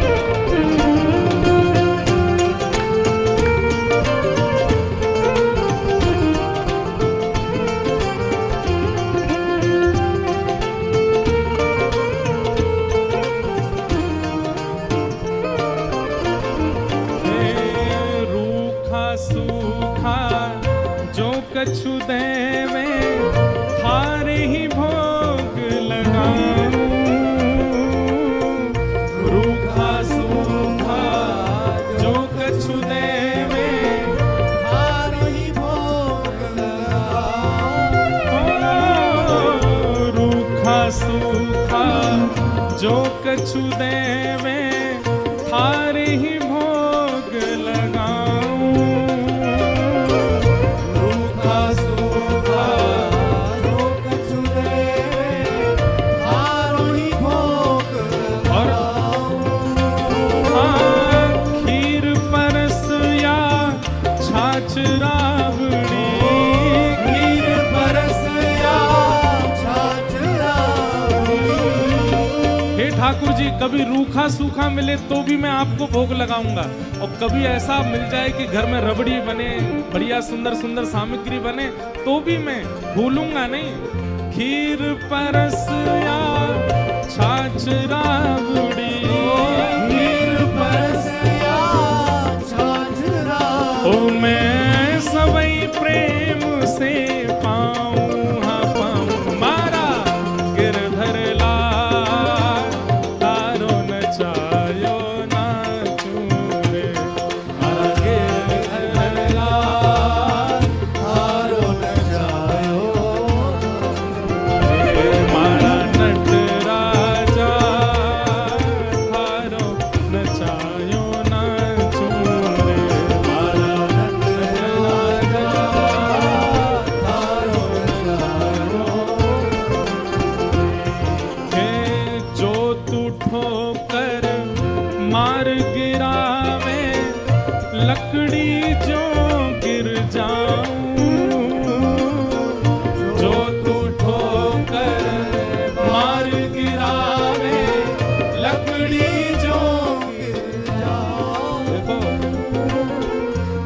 लकड़ी जो गिर जाऊं को मतलब को, लकड़ी जब गिरती है तो कोई, हम लोग गिरते हैं तो एक आध बार हाथ वाथ पकड़ते हैं, अरे बचने का प्रयास करते हैं, पर लकड़ी गिरती है तो सीधी गिरी जाती है। हे ठाकुर जी, जो तू ठोकर मार गिरावे, लकड़ी जो गिर जाऊं, जो तू ठोकर मार गिरावे, लकड़ी जो गिर जाए। और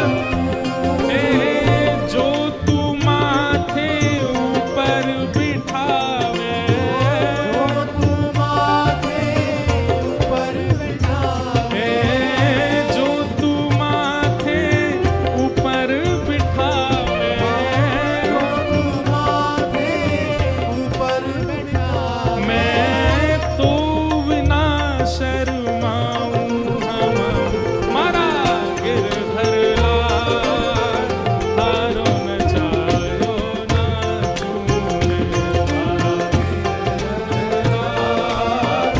हारो न जायो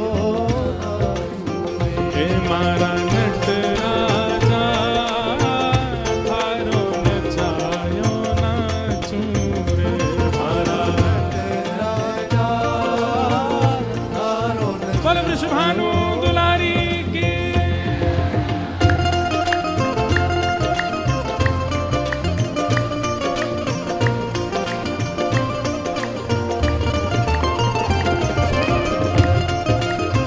श्री गिरिराज धरण की, श्याम सुंदर श्री यमुने महारानी की।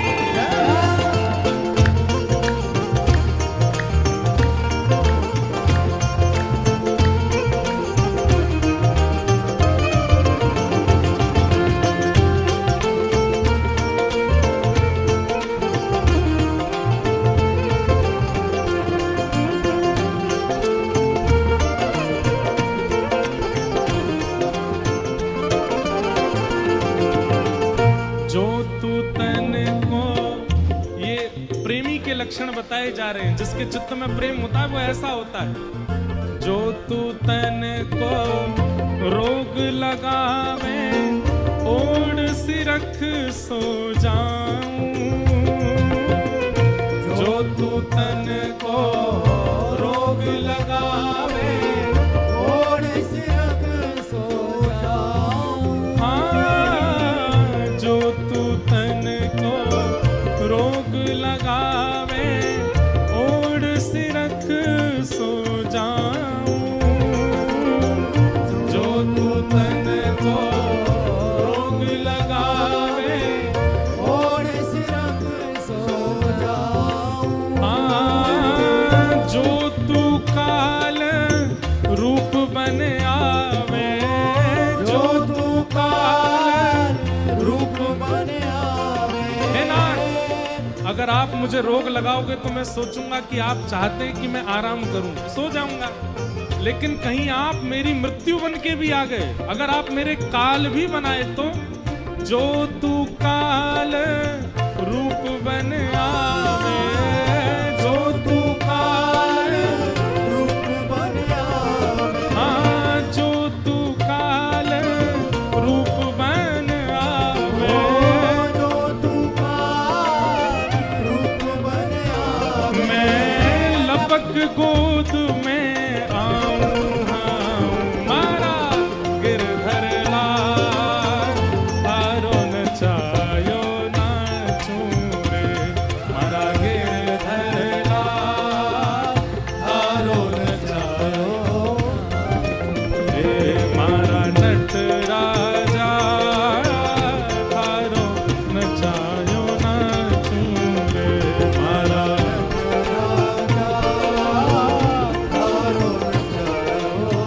और अंतिम पंक्ति, उल्टा सुलटा जो कछु कर ले, मंगल रूप लखाऊं, उल्टा सुलटा जो कछु कर ले, मंगल रूप लखाऊं। ओ मैं तो मंगल रूप लखाऊं, मैं तो मंगल रूप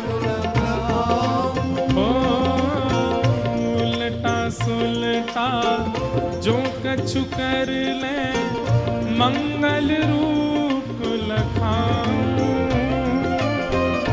उल्टा सुलटा जो कुछ करे मंगल रूप लखाऊं। और बहुत सुंदर पंक्ति, ये पंक्ति तो गानी चाहिए आपको और ऊंचे स्वर में गानी चाहिए। क्या?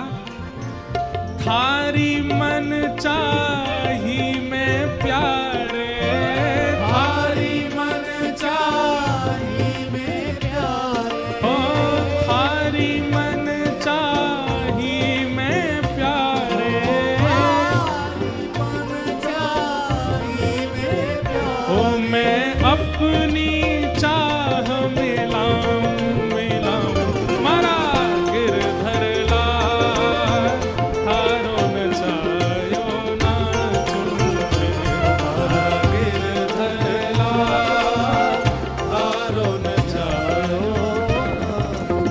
ओ मारा नट राजा, थारो न चायो ना छूटे, मारा धन राजा,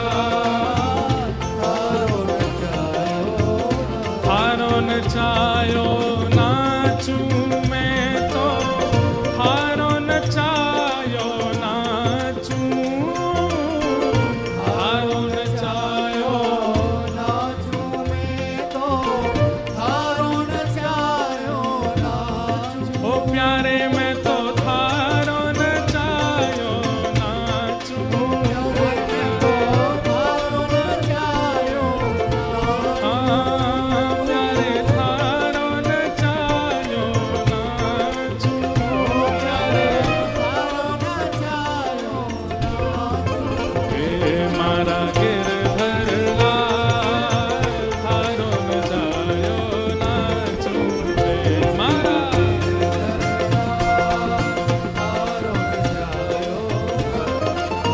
हे मारा नट राजा, थारो न चायो नाचू, हे मारा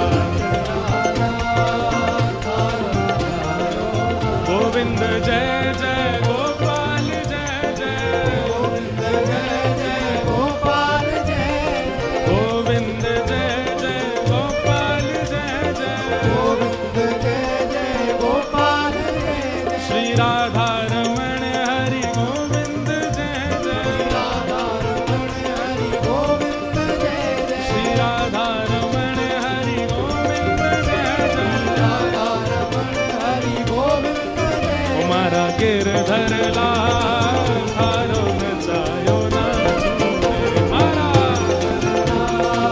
थारो न चायो नाचू। हे मारा गिरधर लाल, थारो न चायो नाचू, हे मारा गिरधर लाल थारो न चायो नाचू। हाँ थारो न चायो नाचू मैं तो, थारो न चायो नाचू, थारो न चायो नाचू मैं तो थारो न चायो नाचू। मैं तो थारो न चायो नाचू, मैं तो थारो न चायो नाचू। हे मैं तो थारो न चायो नाचू, मैं तो थारो न चायो नाचू। ओ मारा गिरधर लाल, थारो न चायो नाचू, हे मारा गिरधर लाल थारो न चायो नाचू। हे मारा नट राजा, थारो न चायो नाचू, राजा थारो न जय जय श्री राम, जय जय श्री राम, जय जय श्री राम।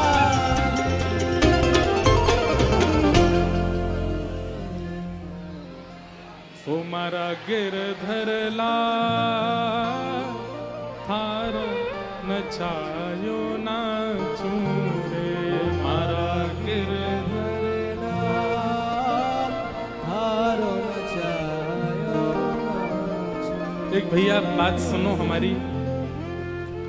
एक 5 साल की लाली है, उसका नाम है हीति जैन, और उसने गले में आईडी कार्ड भी पहना हुआ है। उनकी माताजी ढूंढ रही हैं, बेचारी लाली कहीं खो गई है। यही है? कहाँ है? दो वो वहाँ है लाली, देखो वहाँ है। कौन सी माता जी? कौन सी? आप हैं? हाँ तो जाइए, वो वहां है पीछे।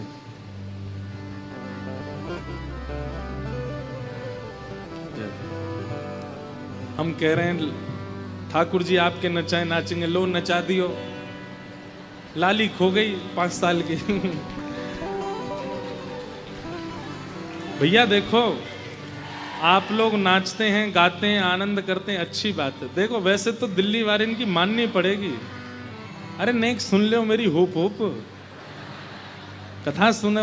ये अंत में करना चाहिए, जब कथा विश्राम हो ना तब बोला करो क्या बात है बंसी वारे शाबाश है, ऐसी कथा सुनाई तेने, तब बोलना चाहिए हैं। तो अभी बीच में मत बोलो। हाँ चित्र वालों हम ले लेंगे, बैठ जाओ। मैं क्या बता रहा था? दिल्ली वालों की एक बात तो माननी पड़ेगी, तुमने भैया एसी फेल कर दिए सबरे। एक तो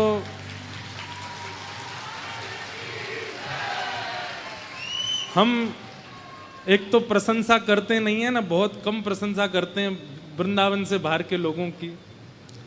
कहीं भी कथा करने जाते हैं हम यही कहते हैं, मैंने ठीक है पंजाब वाले ऐसे, बंबई वाले ऐसे, दिल्ली वाले। अब दिल्ली वालों को हम ज़्यादा ही सुना देते हैं क्योंकि तुम वृंदावन के बगल में रहते हो, इसलिए आप लोगों को तो वृंदावन बड़ा सहज मिल गया है, आप लोगों का प्रेम घट जाएगा, ऐसे बोलते रहते हैं। पर मानना पड़ेगा आपका प्रेम ऐसा वैसा है नहीं। दिल्ली वालों का प्रेम है तो। बहुत साल बाद दिल्ली कथा करने आए पर बड़ा अच्छा लग रहा है, खूब आनंद आ रहा है। आप लोगों का ये उत्साह हमको जल्दी फिर से बुलाने के लिए मजबूर कर देगा। अब बस ये तो अभी हम प्रैक्टिस करा रहे हैं आपको। 7 तारीख को गिरधर लाल जी आएंगे, उनके सामने सबरी बस प्रकट कर दी हूं। लाल जी अगर आपसे रीझ गए तो मैं चाहे कितनों मन बना लूं कि दिल्ली नहीं जानो, फिर भी आ ही जाऊंगा। अगर लाल जी रीझ गए तो हमारे लाल जी तो उनके अधीन ही हम सब हैं। गिरधर लाल थारो न चायो नाचो। बंधुओं, ये प्रेमी व्यक्ति का लक्षण है। ये पद हमने क्यों गाया? वेद व्यास जी महाराज ने अनेक ग्रंथों की रचना कर ली, लेकिन उनके मन को शांति नहीं है। क्यों? तब यहां पर श्री नारद जी महाराज समझाते हैं कि भवतानुदित प्रायम यशो भगवतो मलम ये नैवासौ न तुष्येत मन्ये तद्दर्शनम खिलम। नारद जी महाराज कहते हैं, व्यास जी आपने जितने भी ग्रंथ लिखे हैं ना, उसमें आपने विद्वत्ता प्रदान करी है, उसमें आपने ज्ञान को प्रधानता दी है, उसमें आपने वैराग्य को प्रधानता दी है, लेकिन आपने प्रेम प्रधान ग्रंथ नहीं लिखा। अभी तक प्रेम का प्रस्तुतिकरण नहीं किया, इसलिए आपका चित्त अशांत है। समझ में आई बात? अशांत व्यक्ति का लक्षण क्या है? प्रेम शून्य। और प्रेम युक्त व्यक्ति का लक्षण क्या है? जो अभी हम गा रहे थे, ये प्रेम युक्त व्यक्ति का लक्षण है। उल्टा सुलटा उल्टा स्वर आ ही नहीं रहे हैं। उल्टा सुलटा जो कछु कर ले मंगल रूप लखाऊं, ये प्रेमी व्यक्ति का लक्षण है। हे ठाकुर जी आप चाहे जो कर लो, जो शिक्षाष्टकम में चैतन्य महाप्रभु कह रहे हैं वो भी तो यही कह रहे हैं, आप जो कर लो मंगल रूप लखाऊं। जो भी कुछ होगा उसमें मैं यही मानूंगा कि ये मंगल ही है। मेरे पांव में लग गई, कुछ अच्छा होना होगा इसीलिए लगी है। मैं गिर गया, कुछ बढ़िया होना होगा इसीलिए गिर गया। अब हम तो बस पैर में लगना और गिरना ही बोल सकते हैं मंच से, लेकिन इससे भी ऊपर कुछ हो जाए तो भी यही मानना कि ठाकुर जी कुछ अच्छा ही सोचा होगा आपने। सूरदास जी नेत्र नहीं थे उनके पास। कई लोग कहते तुम 24 घंटा ठाकुर जी का यश गाते हो और देखो ठाकुर जी ने कितना बुरा किया आपके साथ, नेत्र ही नहीं दिए। सूरदास जी हंस गए और हंस करके बोले, मेरा बहुत बड़ा भाग्य है कि ठाकुर जी ने मुझे नेत्र नहीं दिए। बोले, इसको भाग्य क्यों मानते हो? बोले, भैया कुछ लोग संसार की सुंदरता में फंस गए क्योंकि वो सुंदरता देख सकते हैं। कुछ लोग धन में फंस गए क्योंकि वो धन देख सकते हैं। कुछ लोग व्यसनों में पड़ गए, क्यों? क्योंकि वो व्यसन देख सकते हैं। कोई पुरुष में पड़ गया, कोई स्त्री में पड़ गया, कोई बच्चों में पड़ गया। ये मोह ममता सारे दोषों का प्रादुर्भाव ही नेत्रों से होता है। जैसा दिखता है वैसा भाव प्रकट होता है। पर ठाकुर जी ने मुझे किसी में नहीं फंसाया, इसलिए मुझे नेत्र ही नहीं दिए। मैं किसी में नहीं फंसता। मेरे ऊपर बहुत बड़ी कृपा है ठाकुर जी की कि उन्होंने मुझे कहीं फंसने दिया ही नहीं, अपने आप में फंसा के रखा बस। अब सोचो, जो नेत्र ना मिलने को भी मंगल विधान मानता हो वो प्रेमी व्यक्ति है।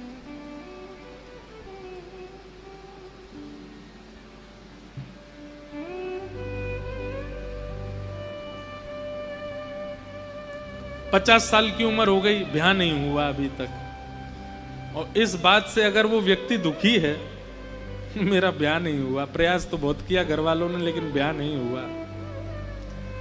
नहीं, जिनके ब्याह हो गए हैं वो तुमको बहुत अच्छा मान रहे हैं बेचारे। जिनके ब्याह हो गए हैं ना, वो जब कुंवारों को देखते हैं तो उन्होंने कितने अच्छे हैं, ये इनका जीवन कितना बढ़िया है, कितने प्रसन्न हैं, कितने खुश हैं। और जिनका ब्याह हो गया वो ये पूरी योजना बनाते हैं कि ये जो कुंवारे हैं ये कुंवारे बैठे क्यों हैं, इनका भी कराओ, इनको भी तो पता चले कि ब्याह का लड्डू कितना मीठा। हम केवल पुरुषों के पक्ष में नहीं बोल रहे, माताएं भी, माताएं बहनें भी सोचती हैं भैया ब्याह नहीं हुआ बढ़िया है, लेकिन घर वालों से वही जाके कह भी देंगे कि इसका ब्याह करा दो जल्दी, ये हमको अकेली बेटी अच्छी लग नहीं रही है, इसका कराओ जल्दी ब्याह। ठाकुर जी कई लोगों को योग्यता देते हैं तो हमको लगता है कि योग्यता मिलना ही जीवन का सार है, पर नहीं। कई बार ठाकुर जी कई चीजों से हमको वंचित रखते हैं, तो इसमें भी कृपा मानिए कि ठाकुर जी ने आपको उससे दूर रखा, उससे वंचित रखा।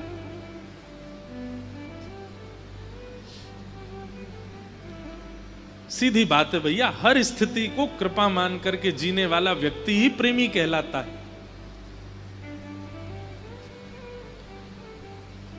व्यास जी, आपने वेद लिख दिए, आपने पुराण लिख दिए और तब भी आपका मन अशांत है। इसका मतलब आपने सारे ग्रंथों में, सारे वेद पुराणों में केवल ज्ञान, वैराग्य और भक्ति और बाकी सब विषयों को प्रधानता दी है। चतुर्विध पुरुषार्थ, धर्म, अर्थ, काम, मोक्ष की प्रधानता रखी है। आपने पंचम पुरुषार्थ प्रेम को प्रधानता नहीं दी, इसलिए आपका चित्त अशांत है। प्रेम को प्रधानता दो। आपने ग्रंथों में श्री कृष्ण को भगवान के रूप में दिखाया, ज्ञानी के रूप में दिखाया, राम जी को मर्यादा पुरुषोत्तम के रूप में दिखाया। एक ग्रंथ में इन राम कृष्ण को प्रेमी के रूप में दिखाओ, तब आपके हृदय को शांति मिलेगी। ठाकुर जी बलशाली हैं। अब जैसे उस दिन हम नरसिम्हा पिक्चर देख रहे थे ना, तो जब नरसिंह भगवान प्रकट होते हैं तो उसमें ऐसा बढ़िया दिखाया कैसे न्यों न्यों कूदते हैं नरसिंह भगवान। उस समय मेरे मन में बार बार आ रही थी, क्या बात है बंसी वारे, शाबाश है। उस दिन निकल रही थी। और जैसी पिक्चर पूरी हुई, जितने लोग वहां थे वो साक्षी हैं, मैंने एक ही पद गाया, बड़े बड़े असुरन को मारो, बड़े बड़े असुरन को नाग कालिया पकड़ पछाड़ो, नाग कालिया पकड़ पछाड़ो। ऐसो बलि तो खेलन में ग्वालन सो पिट जाए, हाँ ऐसो बलि तो खेलन में ग्वालन सो पिट जाए। हो ऐसो, ओ ऐसो, ओ ऐसो चटक मटक सो ठाकुर, तीनों लोकन में नाए। ऐसो चटक मटक सो ठाकुर तीनों लोक। वाह, बैठ जाओ बैठ जाओ बैठ जाओ बैठ जाओ। आप लोग भी गाना। अब ये 6 तारीख को देखने जाएंगे हम, फिर से चलना हमारे साथ, तब गाएंगे सबरे। जैसे ही नरसिंह भगवान प्रकट होंगे, युद्ध उद्ध है जाएगा, हिरण्यकश्यप मारो, फिर गाएंगे। एक पंक्ति और है ना, कैसे है, सब देवता इनको पूजते हैं, कैसे है वो,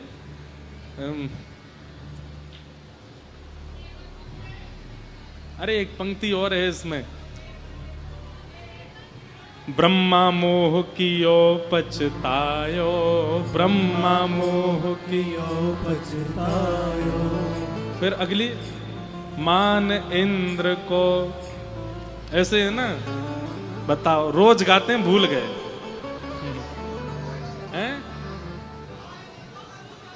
हाँ, मान इंद्र को दूर भगायो, मान इंद्र को दूर भगा। अब याद आया, ऐसो वैभव बारो, हाँ ऐसो वैभव बारो, तो ये ब्रज में गारी खाए, हाँ ऐसो वैभव बारो, तो ये ब्रज में गारी खा। ओ ऐसो, ओ ऐसो, ओ ऐसो चटक मटक सो ठाकुर तीनों लोकन हूँ मैं नाए। ऐसो चटक मटक सो ठाकुर तीनों लोकन हूँ मैं। तो क्यों ये भाव क्यों प्रकट होता है ठाकुर जी के लिए?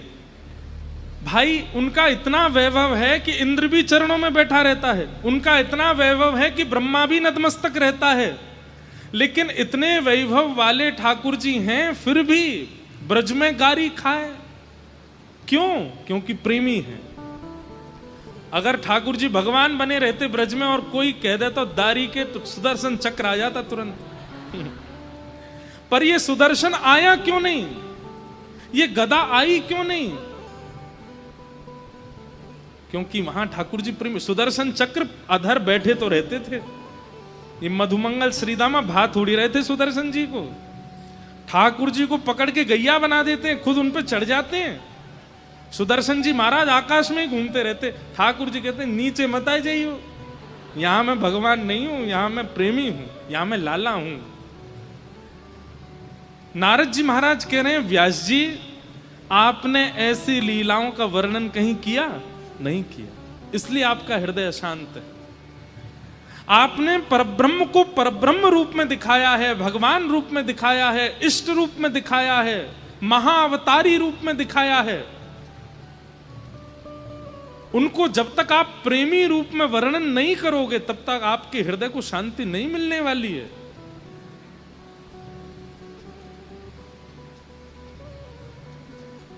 आप कितने भी ग्रंथ पढ़ लीजिए, महाभारत पढ़ लीजिए, गीता पढ़ लीजिए, आप समस्त ग्रंथों को, पुराणों का आस्वादन करेंगे तो आपको श्री कृष्ण के प्रति भगवान की फीलिंग आएगी। ये भगवान है, ये परमात्मा है, इनसे डरो, इनके सामने नतमस्तक रहो, इनको प्रणाम करो। लेकिन जब आप भागवत जी का आश्रय लोगे तो आपके चित्त में भावना आएगी, ये तो हमारे सखा हैं, ये तो हमारे लाला हैं, ये तो हमारे प्रेमी हैं, ये तो हमारे मित्र हैं, ये तो हमारे अपने हैं।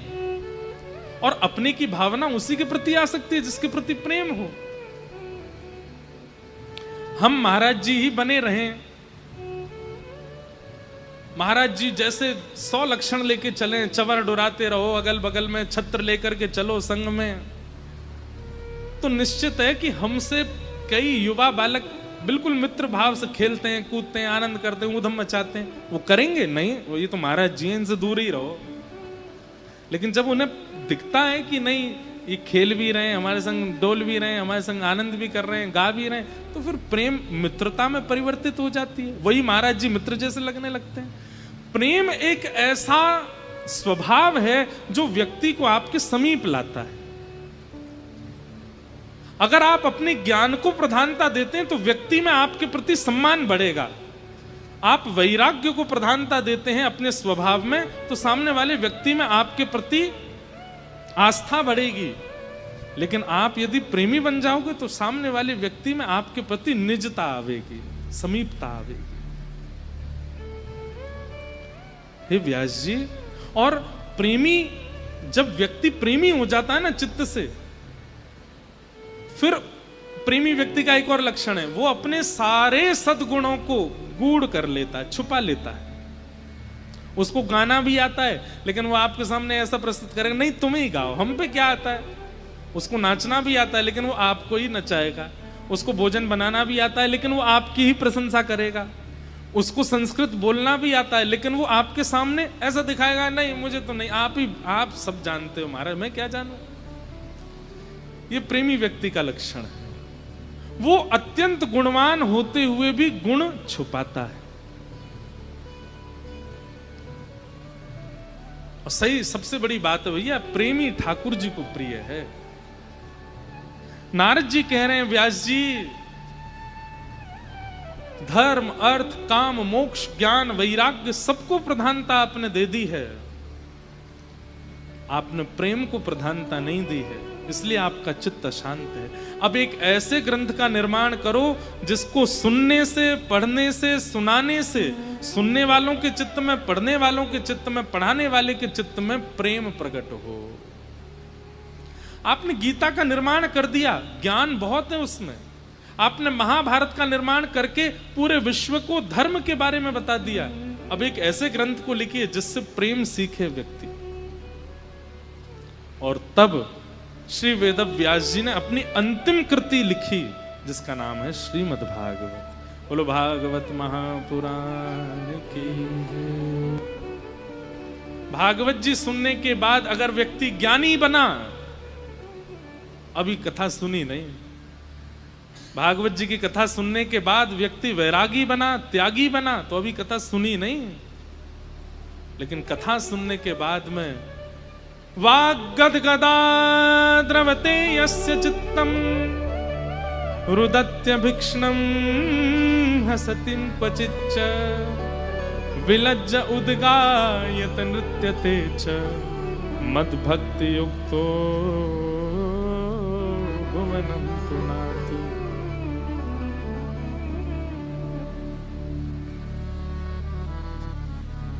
प्रेमी, इसलिए कथा सुनने के पीछे, भागवत कथा सुनने के पीछे एक ही उद्देश्य लेकर के बैठा कीजिए। हरि जी मोहे संत हृदय कर दीजो, हरि जी मोहे संत हृदय। संत हृदय मतलब प्रेमी हृदय। कथा सुनने के पीछे एक ही उद्देश्य होना चाहिए कि हम प्रेमी हो जाएं, हमारे चित्त में प्रेम प्रकट हो जाए। वेद व्यास जी महाराज को नारद जी ने समझाया, तब वेद व्यास जी महाराज ने श्रीमद् भागवत की रचना की। पहले तो समाधि लगा करके, समाधिनानुस्मर तद विचेष्टितम, समाधि लगा करके चिंतन किया, और फिर चिंतन के बाद श्रीमद् भागवत संहिता तैयार हुई। बोलो भागवत महापुराण की। अब भागवत जी को घर घर तक, जन जन तक पहुंचाएं कैसे? तो वेद व्यास जी ने अपने ही सुपुत्र श्री सुखदेव जी का स्तवन किया। यम प्रव्रजन्तमनुपेतुमपेत कृत्यम द्वैपायनो विरह कातरया जुहाव पुत्रेति तन्मयतया तरवोभिनेदु तम सर्वभूत हृदयं मुनिमानतोऽस्मि। श्री सुखदेव जी महाराज जो जन्म लेते ही वन को चले गए थे, वेद व्यास जी महाराज ने कुछ शिष्यों को भागवत के श्लोक याद कराए, नए ग्रंथ के श्लोक याद कराए, और कहा जाओ इन ग्रंथ के श्लोकों को वन में जाकर के बोलना, और कोई अगर ब्रह्मचारी आकर के कहे कि और सुनाओ तो उसको लेके मेरे पास आना।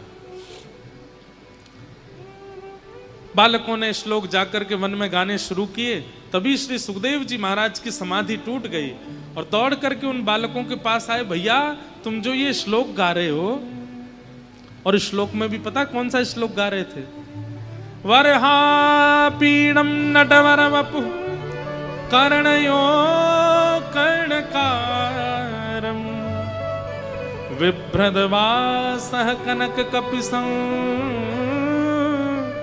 वैजयन्तीं च मालां रन्ध्रान् वेणोऽवधर सुधया पूरयन् गोपवृन्दै वृन्दारण्यं स्वपदरमणं प्राविशद् गीतकीर्ति। आज एक दीक्षा क्रम हुआ था सुबह, तो एक लाली ने वेणुगीत पर प्रवचन हुआ था कुछ दिन पहले जयपुर में, 3 दिन का प्रवचन, और पूरा वेणुगीत लिख करके दिया। बोल महाराज जी आज वेणुगीत थोड़ा सा कहना, अब अपने आप ही श्लोक आ गया वेणुगीत का। वरहा पीडम नटवर वपु कर्णयो कर्णकारम। कैसी झांकी है ठाकुर जी की।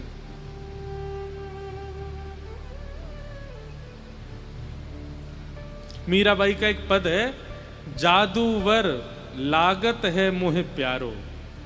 ठाकुर जी कैसे? बोले जादूगर हैं। बोले ये सब जगह से अपने केवल जादू ही जादू करते रहते हैं, इसलिए जादूगर कह रही है मीराबाई। पद ढूंढना पड़ेगा इसलिए गा नहीं रहा। जादूवर लागत है मोहे प्यारो। वरहा पीड़म, ठाकुर जी मोर पंख का मुकुट पहनते हैं और टेढ़ा पहनते हैं, सीधा नहीं पहनते। को मुकुट पहनने का विधान ऐसे होना चाहिए, तो ठाकुर जी कैसे पहनते हैं? टेढ़ा पहनते हैं, तिरछा पहनते हैं। हमारे राधा वल्लभ परंपरा में तो मुकुट ठाकुर जी इधर की जगह इधर पहनते हैं। क्यों? बोले श्री जी है ना इधर, तो उनकी तरफ मुकुट झुका करके पहनते हैं। पर वल्लभ कुल में और कई जगह ठाकुर जी मुकुट इधर पहनते हैं। हमारे राधा रमणी परंपरा में तो कुछ और पूर्णिमा के भाव से ठाकुर जी मुकुट कभी इधर पहनते हैं, कभी इधर पहनते हैं। वो शायद शुक्ल पक्ष या उस भाव से ठाकुर जी कुछ वहां धारण करते हैं, कभी इधर धारण कर लेते हैं, कभी इधर धारण करते हैं। तो मुकुट ठाकुर जी टेढ़ा जो पहनते हैं, अब आप द्वारिका चले जाओ, वहां ठाकुर जी सीधा ऐसे मुकुट पहनते हैं। तिरुपति बालाजी चले जाओ, सीधा मुकुट पहनते हैं। अयोध्या में राम जी सीधा किरीट पहनते हैं, मुकुट पहनते हैं। हमारे वृंदावन वाले ठाकुर जी ऐसो टेढ़ो पहने, और टेढ़ा भी हो नहीं, थोड़ा बहुत टेढ़ा, इतना टेढ़ा पहनते हैं कि नेक में गिरवे को है जाए, वो इतना टेढ़ो पहने। इसके पीछे भी हमारे रसिकजन भाव बताते हैं कि ठाकुर जी टेढ़ा मुकुट और टेढ़ा भी पहनते हैं और आगे की तरफ झुका हुआ। हम लोग दूर से दर्शन करते हैं इसलिए हमको अनुभव नहीं होता। ठाकुर जी मुकुट आगे की तरफ ऐसे झुका करके पहनते हैं। क्यों? जहां जहां चरण पड़त प्यारी जू के, तहां तहां मन मेरो करत है छाँव रे। स्वामी श्री हरदास जी महाराज का पद है संभवतः। स्वामी जी कह रहे हैं किशोरी जी जब जब चरण रखती हैं तो ठाकुर जी अपने मुकुट को ऐसे लेकर के ऐसे अपने सिर को हिलाते हुए चलते हैं, नेक पीछे होके चलते हैं, ताकि सूर्य की किरण जो है वो मुकुट से रुक जाए और किशोरी जी के चरणों में सीधे सूर्य की किरण ना पड़े, किशोरी जी को कहीं श्रम ना हो जाए। इसलिए ठाकुर जी टेढ़ा मुकुट पहनते हैं, तिरछा कर लेते। बरहा पीड़म नटवर वपु। कैसे हैं? बोले नट किसको कहते हैं? मंच पर आकर के नृत्य करने वाला, प्रदर्शन करने वाले को नट कहते हैं। जो आकर्षित करता है उसको नट कहते हैं। पर ठाकुर जी कौन है? बोले नटवर। नटवर का मतलब बोले आकर्षण करने वालों में भी सबसे ऊंचे नटवर ठाकुर जी का नाम है। नटवर नागर नंदा भजोरे मन गोविंदा। नटवर नागर नंदा भजोरे मन गोविंदा। नटवर क्यों है? बोले आकर्षण करने वालों में इनसे बढ़िया आकर्षण कोई नहीं कर सकता। एक एक अपनी स्थिति से, एक एक अपने अंग से, एक एक अपने रोए से जो आकर्षण कर सकते हैं उनको कहते हैं नटवर।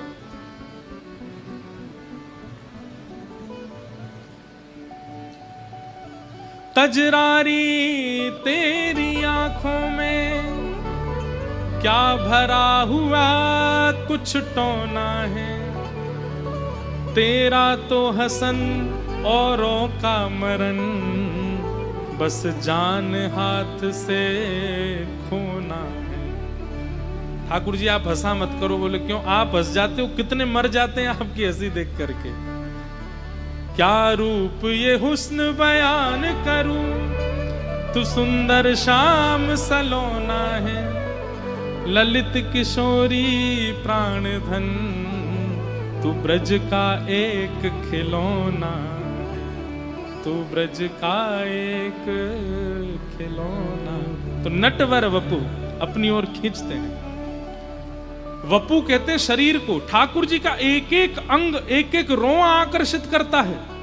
इसलिए महाप्रभु वल्लभाचार्य जी कह रहे हैं अधरम मधुरम, हसितम मधुरम, चलितम मधुरम, वमितम मधुरम, लीला मधुरा, सब मधुर है। क्यों? बोले मधुराधिपते अखिलम मधुरम। श्रीमद् वल्लभाचार्य जी महाराज वर्णन करते हुए कह रहे हैं कि भाई किसी व्यक्ति में मधुरता है। कोई सुंदर बहुत है, मान लीजिए अभी आज ही परख के देखना, कोई बहुत सुंदर है, क्या उसमें कमी नहीं है? कुछ भी, सब अच्छा ही अच्छा। नहीं, एक कमी तो होगी। कोई बोलता बहुत अच्छा है, क्या उसमें कोई कमी नहीं? एक कमी उसमें भी होगी। कोई भोजन बहुत अच्छा बनाता है, कोई नाचना बहुत अच्छा जानता है, सबके अंदर गुण कलाएं भरी हैं। कोई बहुत विद्वान है, क्या उसमें कोई कमी नहीं है? उसमें भी एक अवगुण होगा। लेकिन ठाकुर जी कैसे हैं? बोले मधुराधिपते अखिलम मधुरम, अधरम मधुरम, वदनम मधुरम, मधुराधिपते अखिलम मधुरम, मधुराधिपते अखिलम। जो मधुरता के पति हैं और अखिल में सबसे मधुर हैं, ऐसे श्री कृष्ण को हम प्रणाम करते हैं।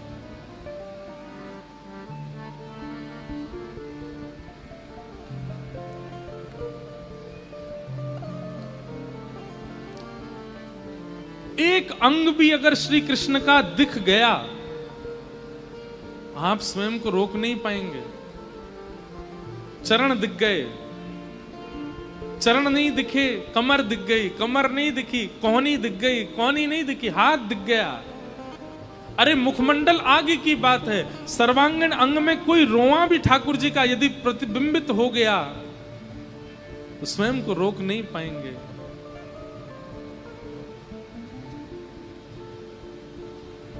नंद नंदन पिया कपट जो कीनो, निकल गयो,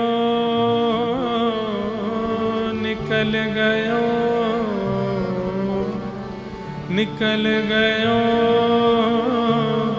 छल करके, जादू करके, जादू करके, जादू करके, हो जादू करके, हो पिया कित गयो, जादू करके। मीराबाई कहते हैं मेरा दास शरण जो आई, मेरा दास शरण आई, मेरा दास शरण जो आई, मेरा दास शरण जो आई। हो कबहू न मिले, कबहू न मिले,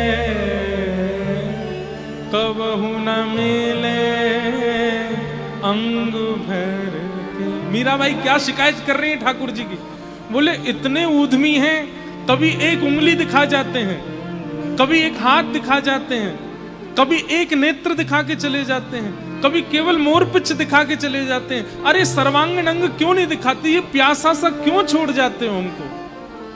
कबहू न मिले, कबहू न मिले,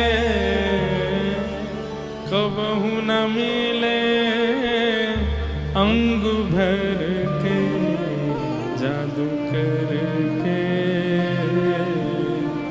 जादू करके, जादू करके हो, जादू करके हो पिया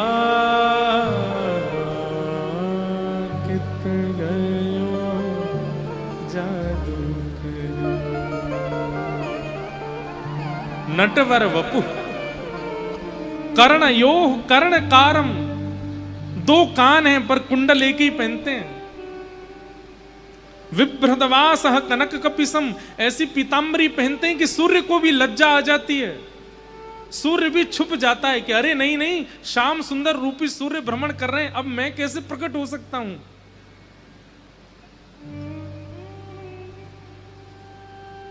वै जयंतीम चमालाम रंध्रान वेणो अधर सुधया पूरयन गोप वृंदई वृंदारण्यम स्वपद रमणम प्राविशद गीत। अब ऐसे सुंदर रूप माधुरी का कोई श्रवण कर ले तो कैसे नहीं खिंचा चला आएगा। सुखदेव जी सारा ध्यान तप सब छोड़ करके आ गए बालकों के पास। मुझे इससे मिलना है जिसके बारे में तुम बोल रहे हो बच्चों, ये मोर मुकुट पहनने वाला, एक कुंडल पहनने वाला वैजंती, इसका मुझे दर्शन कराओ। बच्चे बोले हमको नहीं पता ये कौन है, हमारे गुरुजी ने श्लोक याद कराया, हमने आके गा दिया। तुम्हारे गुरुजी कौन है? बोले हमारे गुरुदेव वेद व्यास जी महाराज, और ऐसे 18,000 श्लोक उन्होंने लिखे हैं। सुखदेव जी महाराज बोले वो तो मेरे पिता हैं, मैं जन्म लेते ही वन में चला गया था पिता को छोड़ करके, लेकिन ऐसे पिता का त्याग नहीं करना है। तुरंत दौड़ करके गए और वेद व्यास जी के चरणों में जाकर के मानो सुखदेव जी बोले नंद नंदन से मिला दीजिए। ये जिनकी रूप माधुरी का वर्णन आपने एक श्लोक में किया है, मैं इनके सर्वांगीण रूप को जानना चाहता हूं, कृपा करके मुझे इनसे मिलवा दीजिए। एक प्रकार से वेद व्यास जी ने टेस्ट किया कि मैंने जो भागवत लिखी है उसमें प्रेम प्रकट हो रहा है कि नहीं। और जब महाविरक्त श्री सुखदेव जी को प्रेम में ओतप्रोत देखा तो श्री वेद व्यास जी को कंफर्म हो गया कि नहीं, भागवत साधारण नहीं है, ये प्रेमा पुरर्थो महान, ये प्रेम प्रधान है। और श्री सुखदेव जी को भैया अच्छे अच्छे सन्यासियों का सन्यास धर्म तोड़ दिया हमारे ठाकुर जी ने। ऐसे हैं हमारे ठाकुर जी, सन्यासियों का सन्यास तोड़वा देते हैं, विरक्तों का वैराग्य तोड़वा देते हैं, ज्ञानियों का ज्ञान तोड़वा देते हैं। लेकिन एक बात सुनोगे, धनवानों का धन का अहंकार तोड़वा दिया इन्होंने, ज्ञानियों का ज्ञान तोड़वा दिया इन्होंने, विरक्तों का वैराग्य तोड़वा दिया इन्होंने, लेकिन प्रेमियों का कुछ नहीं तोड़ पाए ये। प्रेमियों ने तो इनको ही झुका दिया अपने सामने। इसलिए प्रेमी बन जाओ। श्रीमद् भागवत प्रेमियों का ग्रंथ है। सूरदास के आगे ठाकुर जी हार गए, कुम्मन दास के आगे ठाकुर जी हार गए, जनाबाई के आगे ठाकुर जी हार गए, मीराबाई के आगे ठाकुर जी हार गए। ये सबसे जीत गए लेकिन प्रेमियों से नहीं जीत पाए। और ऐसे प्रेम को प्रस्तुत करने वाली जो है वो है श्रीमद् भागवत। ऐसी भागवत की कथा हम लोग सुन रहे हैं। बंधुओं, कल सोमवार भी है और कल ठाकुर जी का जन्मोत्सव भी है। आप सब लोग दिल्ली वालों ने वैसे तो खूब आनंद कर रखे हैं, धुआं मचा रखा है महाराज, लेकिन कल और करना है। पीले पीले वस्त्र पहन के आना, भाई लोग सब पीली धोती पीले कुर्ता पहन के आना, हो सके तो सिर पर पाग वाग बांध के आना, चंदन वंदन। कल तो मंडे है, कई लोग काम से ही आएंगे सीधे। कल काम पे ही ऐसे चले जाना हाउ बिलाऊ से बन के। आपके काम पे पूछे आज ऐसे कैसे, बोले नंद घर आनंद भयो जय कन्हैया। और वैसे भी जन्माष्टमी आने वाली है, तो उस जन्माष्टमी पे तो हम रहेंगे सीकर में अभी एक और जानकारी आ गई याद, आगामी 12 अगस्त से यहाँ कथा 7 को पूरी होगी, फिर रक्षाबंधन है। आगामी 12 अगस्त से 7 दिन यानी कि जन्माष्टमी तक कथा है सीकर राजस्थान में। और सीकर में भी हमारे रामानंदी परंपरा का एक अद्भुत स्थान है रेवासा, अग्रपीठ। वहाँ के हमारे पूज्य महाराज जी, परम पूजनीय प्रातः वंद्य श्री मलुक पीठाधीश्वर महाराज जी, अब अग्रपीठ महाराज जी भी हो गए हैं। तो महाराज जी को अग्रपीठ के पीठाधीश्वर बने 1 वर्ष पूर्ण हो रहा है। उस उपलक्ष्य में हम वहाँ कथा करने जा रहे हैं महाराज जी के सन्मुख। हमारे महाराज जी, मलुकपीठ वाले महाराज जी हमारे गायत्री गुरु हैं। उन्होंने हमारा जनेऊ संस्कार किया। और गायत्री भी आप बिना गुरु के नहीं बोल सकते। जैसे गुरु दीक्षा में गुरु मंत्र बिना गुरु के नहीं, ऐसे गायत्री और जनेऊ संस्कार भी गुरुजन करते हैं। तो हमारा जनेऊ संस्कार, गायत्री दीक्षा हमको पूज्य महाराज जी ने दी, और हम उन्हें शिक्षा गुरु तो वे हमारे हैं ही हैं। उनकी कृपा से ही भक्तमाल कहना हमने प्रारंभ किया। तो महाराज जी की आज्ञा हुई कि इस बार रेवासा का प्रथम उत्सव है, आपको कथा करनी है। तो 12 अगस्त से 12, 13, 14, 15, 16, 17, 18 अगस्त तक रेवासा में कथा है, और फिर 19 अगस्त से जयपुर में भक्तमाल की कथा है। और ये दोनों ही कथा अद्भुत होंगी, क्योंकि 12 अगस्त से जो कथा होने वाली है उसमें जैसे हम ठाकुर जी की लीलाएं सुनाते हैं, उसमें विशेष रूप से हम श्री राघव जी की अष्टयाम लीला सुनाएंगे, श्री राम जी की अंतरंग लीलाएं सुनाएंगे पद गा गा करके, श्री राम जी का हिंडोला सुनाएंगे, राम जी की पतंग विहार सुनाएंगे, राम जी का नौका विहार सुनाएंगे। तो वो कथा श्री राघवेंद्र सरकार की निज लीला कैसी है उसके रूप में ज्यादा कही जाएगी। तो आप लोग सुनना, और हो सके तो वहां आ जाना। और उसके बाद फिर 19 अगस्त से भक्तमाल कथा जयपुर में है। जयपुर में जितने भी लोग दीक्षा ले रहे हैं और ले चुके हैं, उनसे मेरी प्रार्थना, जयपुर की कथा जरूर सुनिएगा। वहां इस बार हम हमारे श्री रामानुज परंपरा और रामानुजाचार्य जी का चरित्र कहेंगे। वैसे वहां 3 चरित्र कहने की आज्ञा हुई है सरस निकुंज में, रामानुजाचार्य जी, श्री चैतन्य महाप्रभु और श्रीमद वल्लभाचार्य जी। तो तीनों के चरित्र कहने हैं। अब ठाकुर जी कृपा करेंगे तो 2-2 दिन सबके चरित्र होंगे, और ज्यादा कृपा कर देंगे तो एक ही आचार्य का चरित्र 7 दिन तक चलेगा। तो जैसा भी हो वहां सुख मिलेगा। आप सब लोग सुनिएगा। आज विलंब भी बहुत हो गया है, और हम सही बताएं हम थक गए आज बहुत सुबह से। तो अब हम आज के मंगल भाव को विश्राम देते हैं। कल अपने समय से कथा होगी, सुबह कोई क्रम नहीं है तो समय से ही होगी। और कल ठाकुर जी का मंगल जन्मोत्सव कथा में मनाया जाएगा। नंद घर आनंद भयो जय कन्हैया। कल खूब आनंद से ठाकुर जी का जन्मोत्सव मनाएंगे, और परसों से खूब ब्रज की लीला, वृंदावन लीला, ये सब हम लोग श्रवण करेंगे।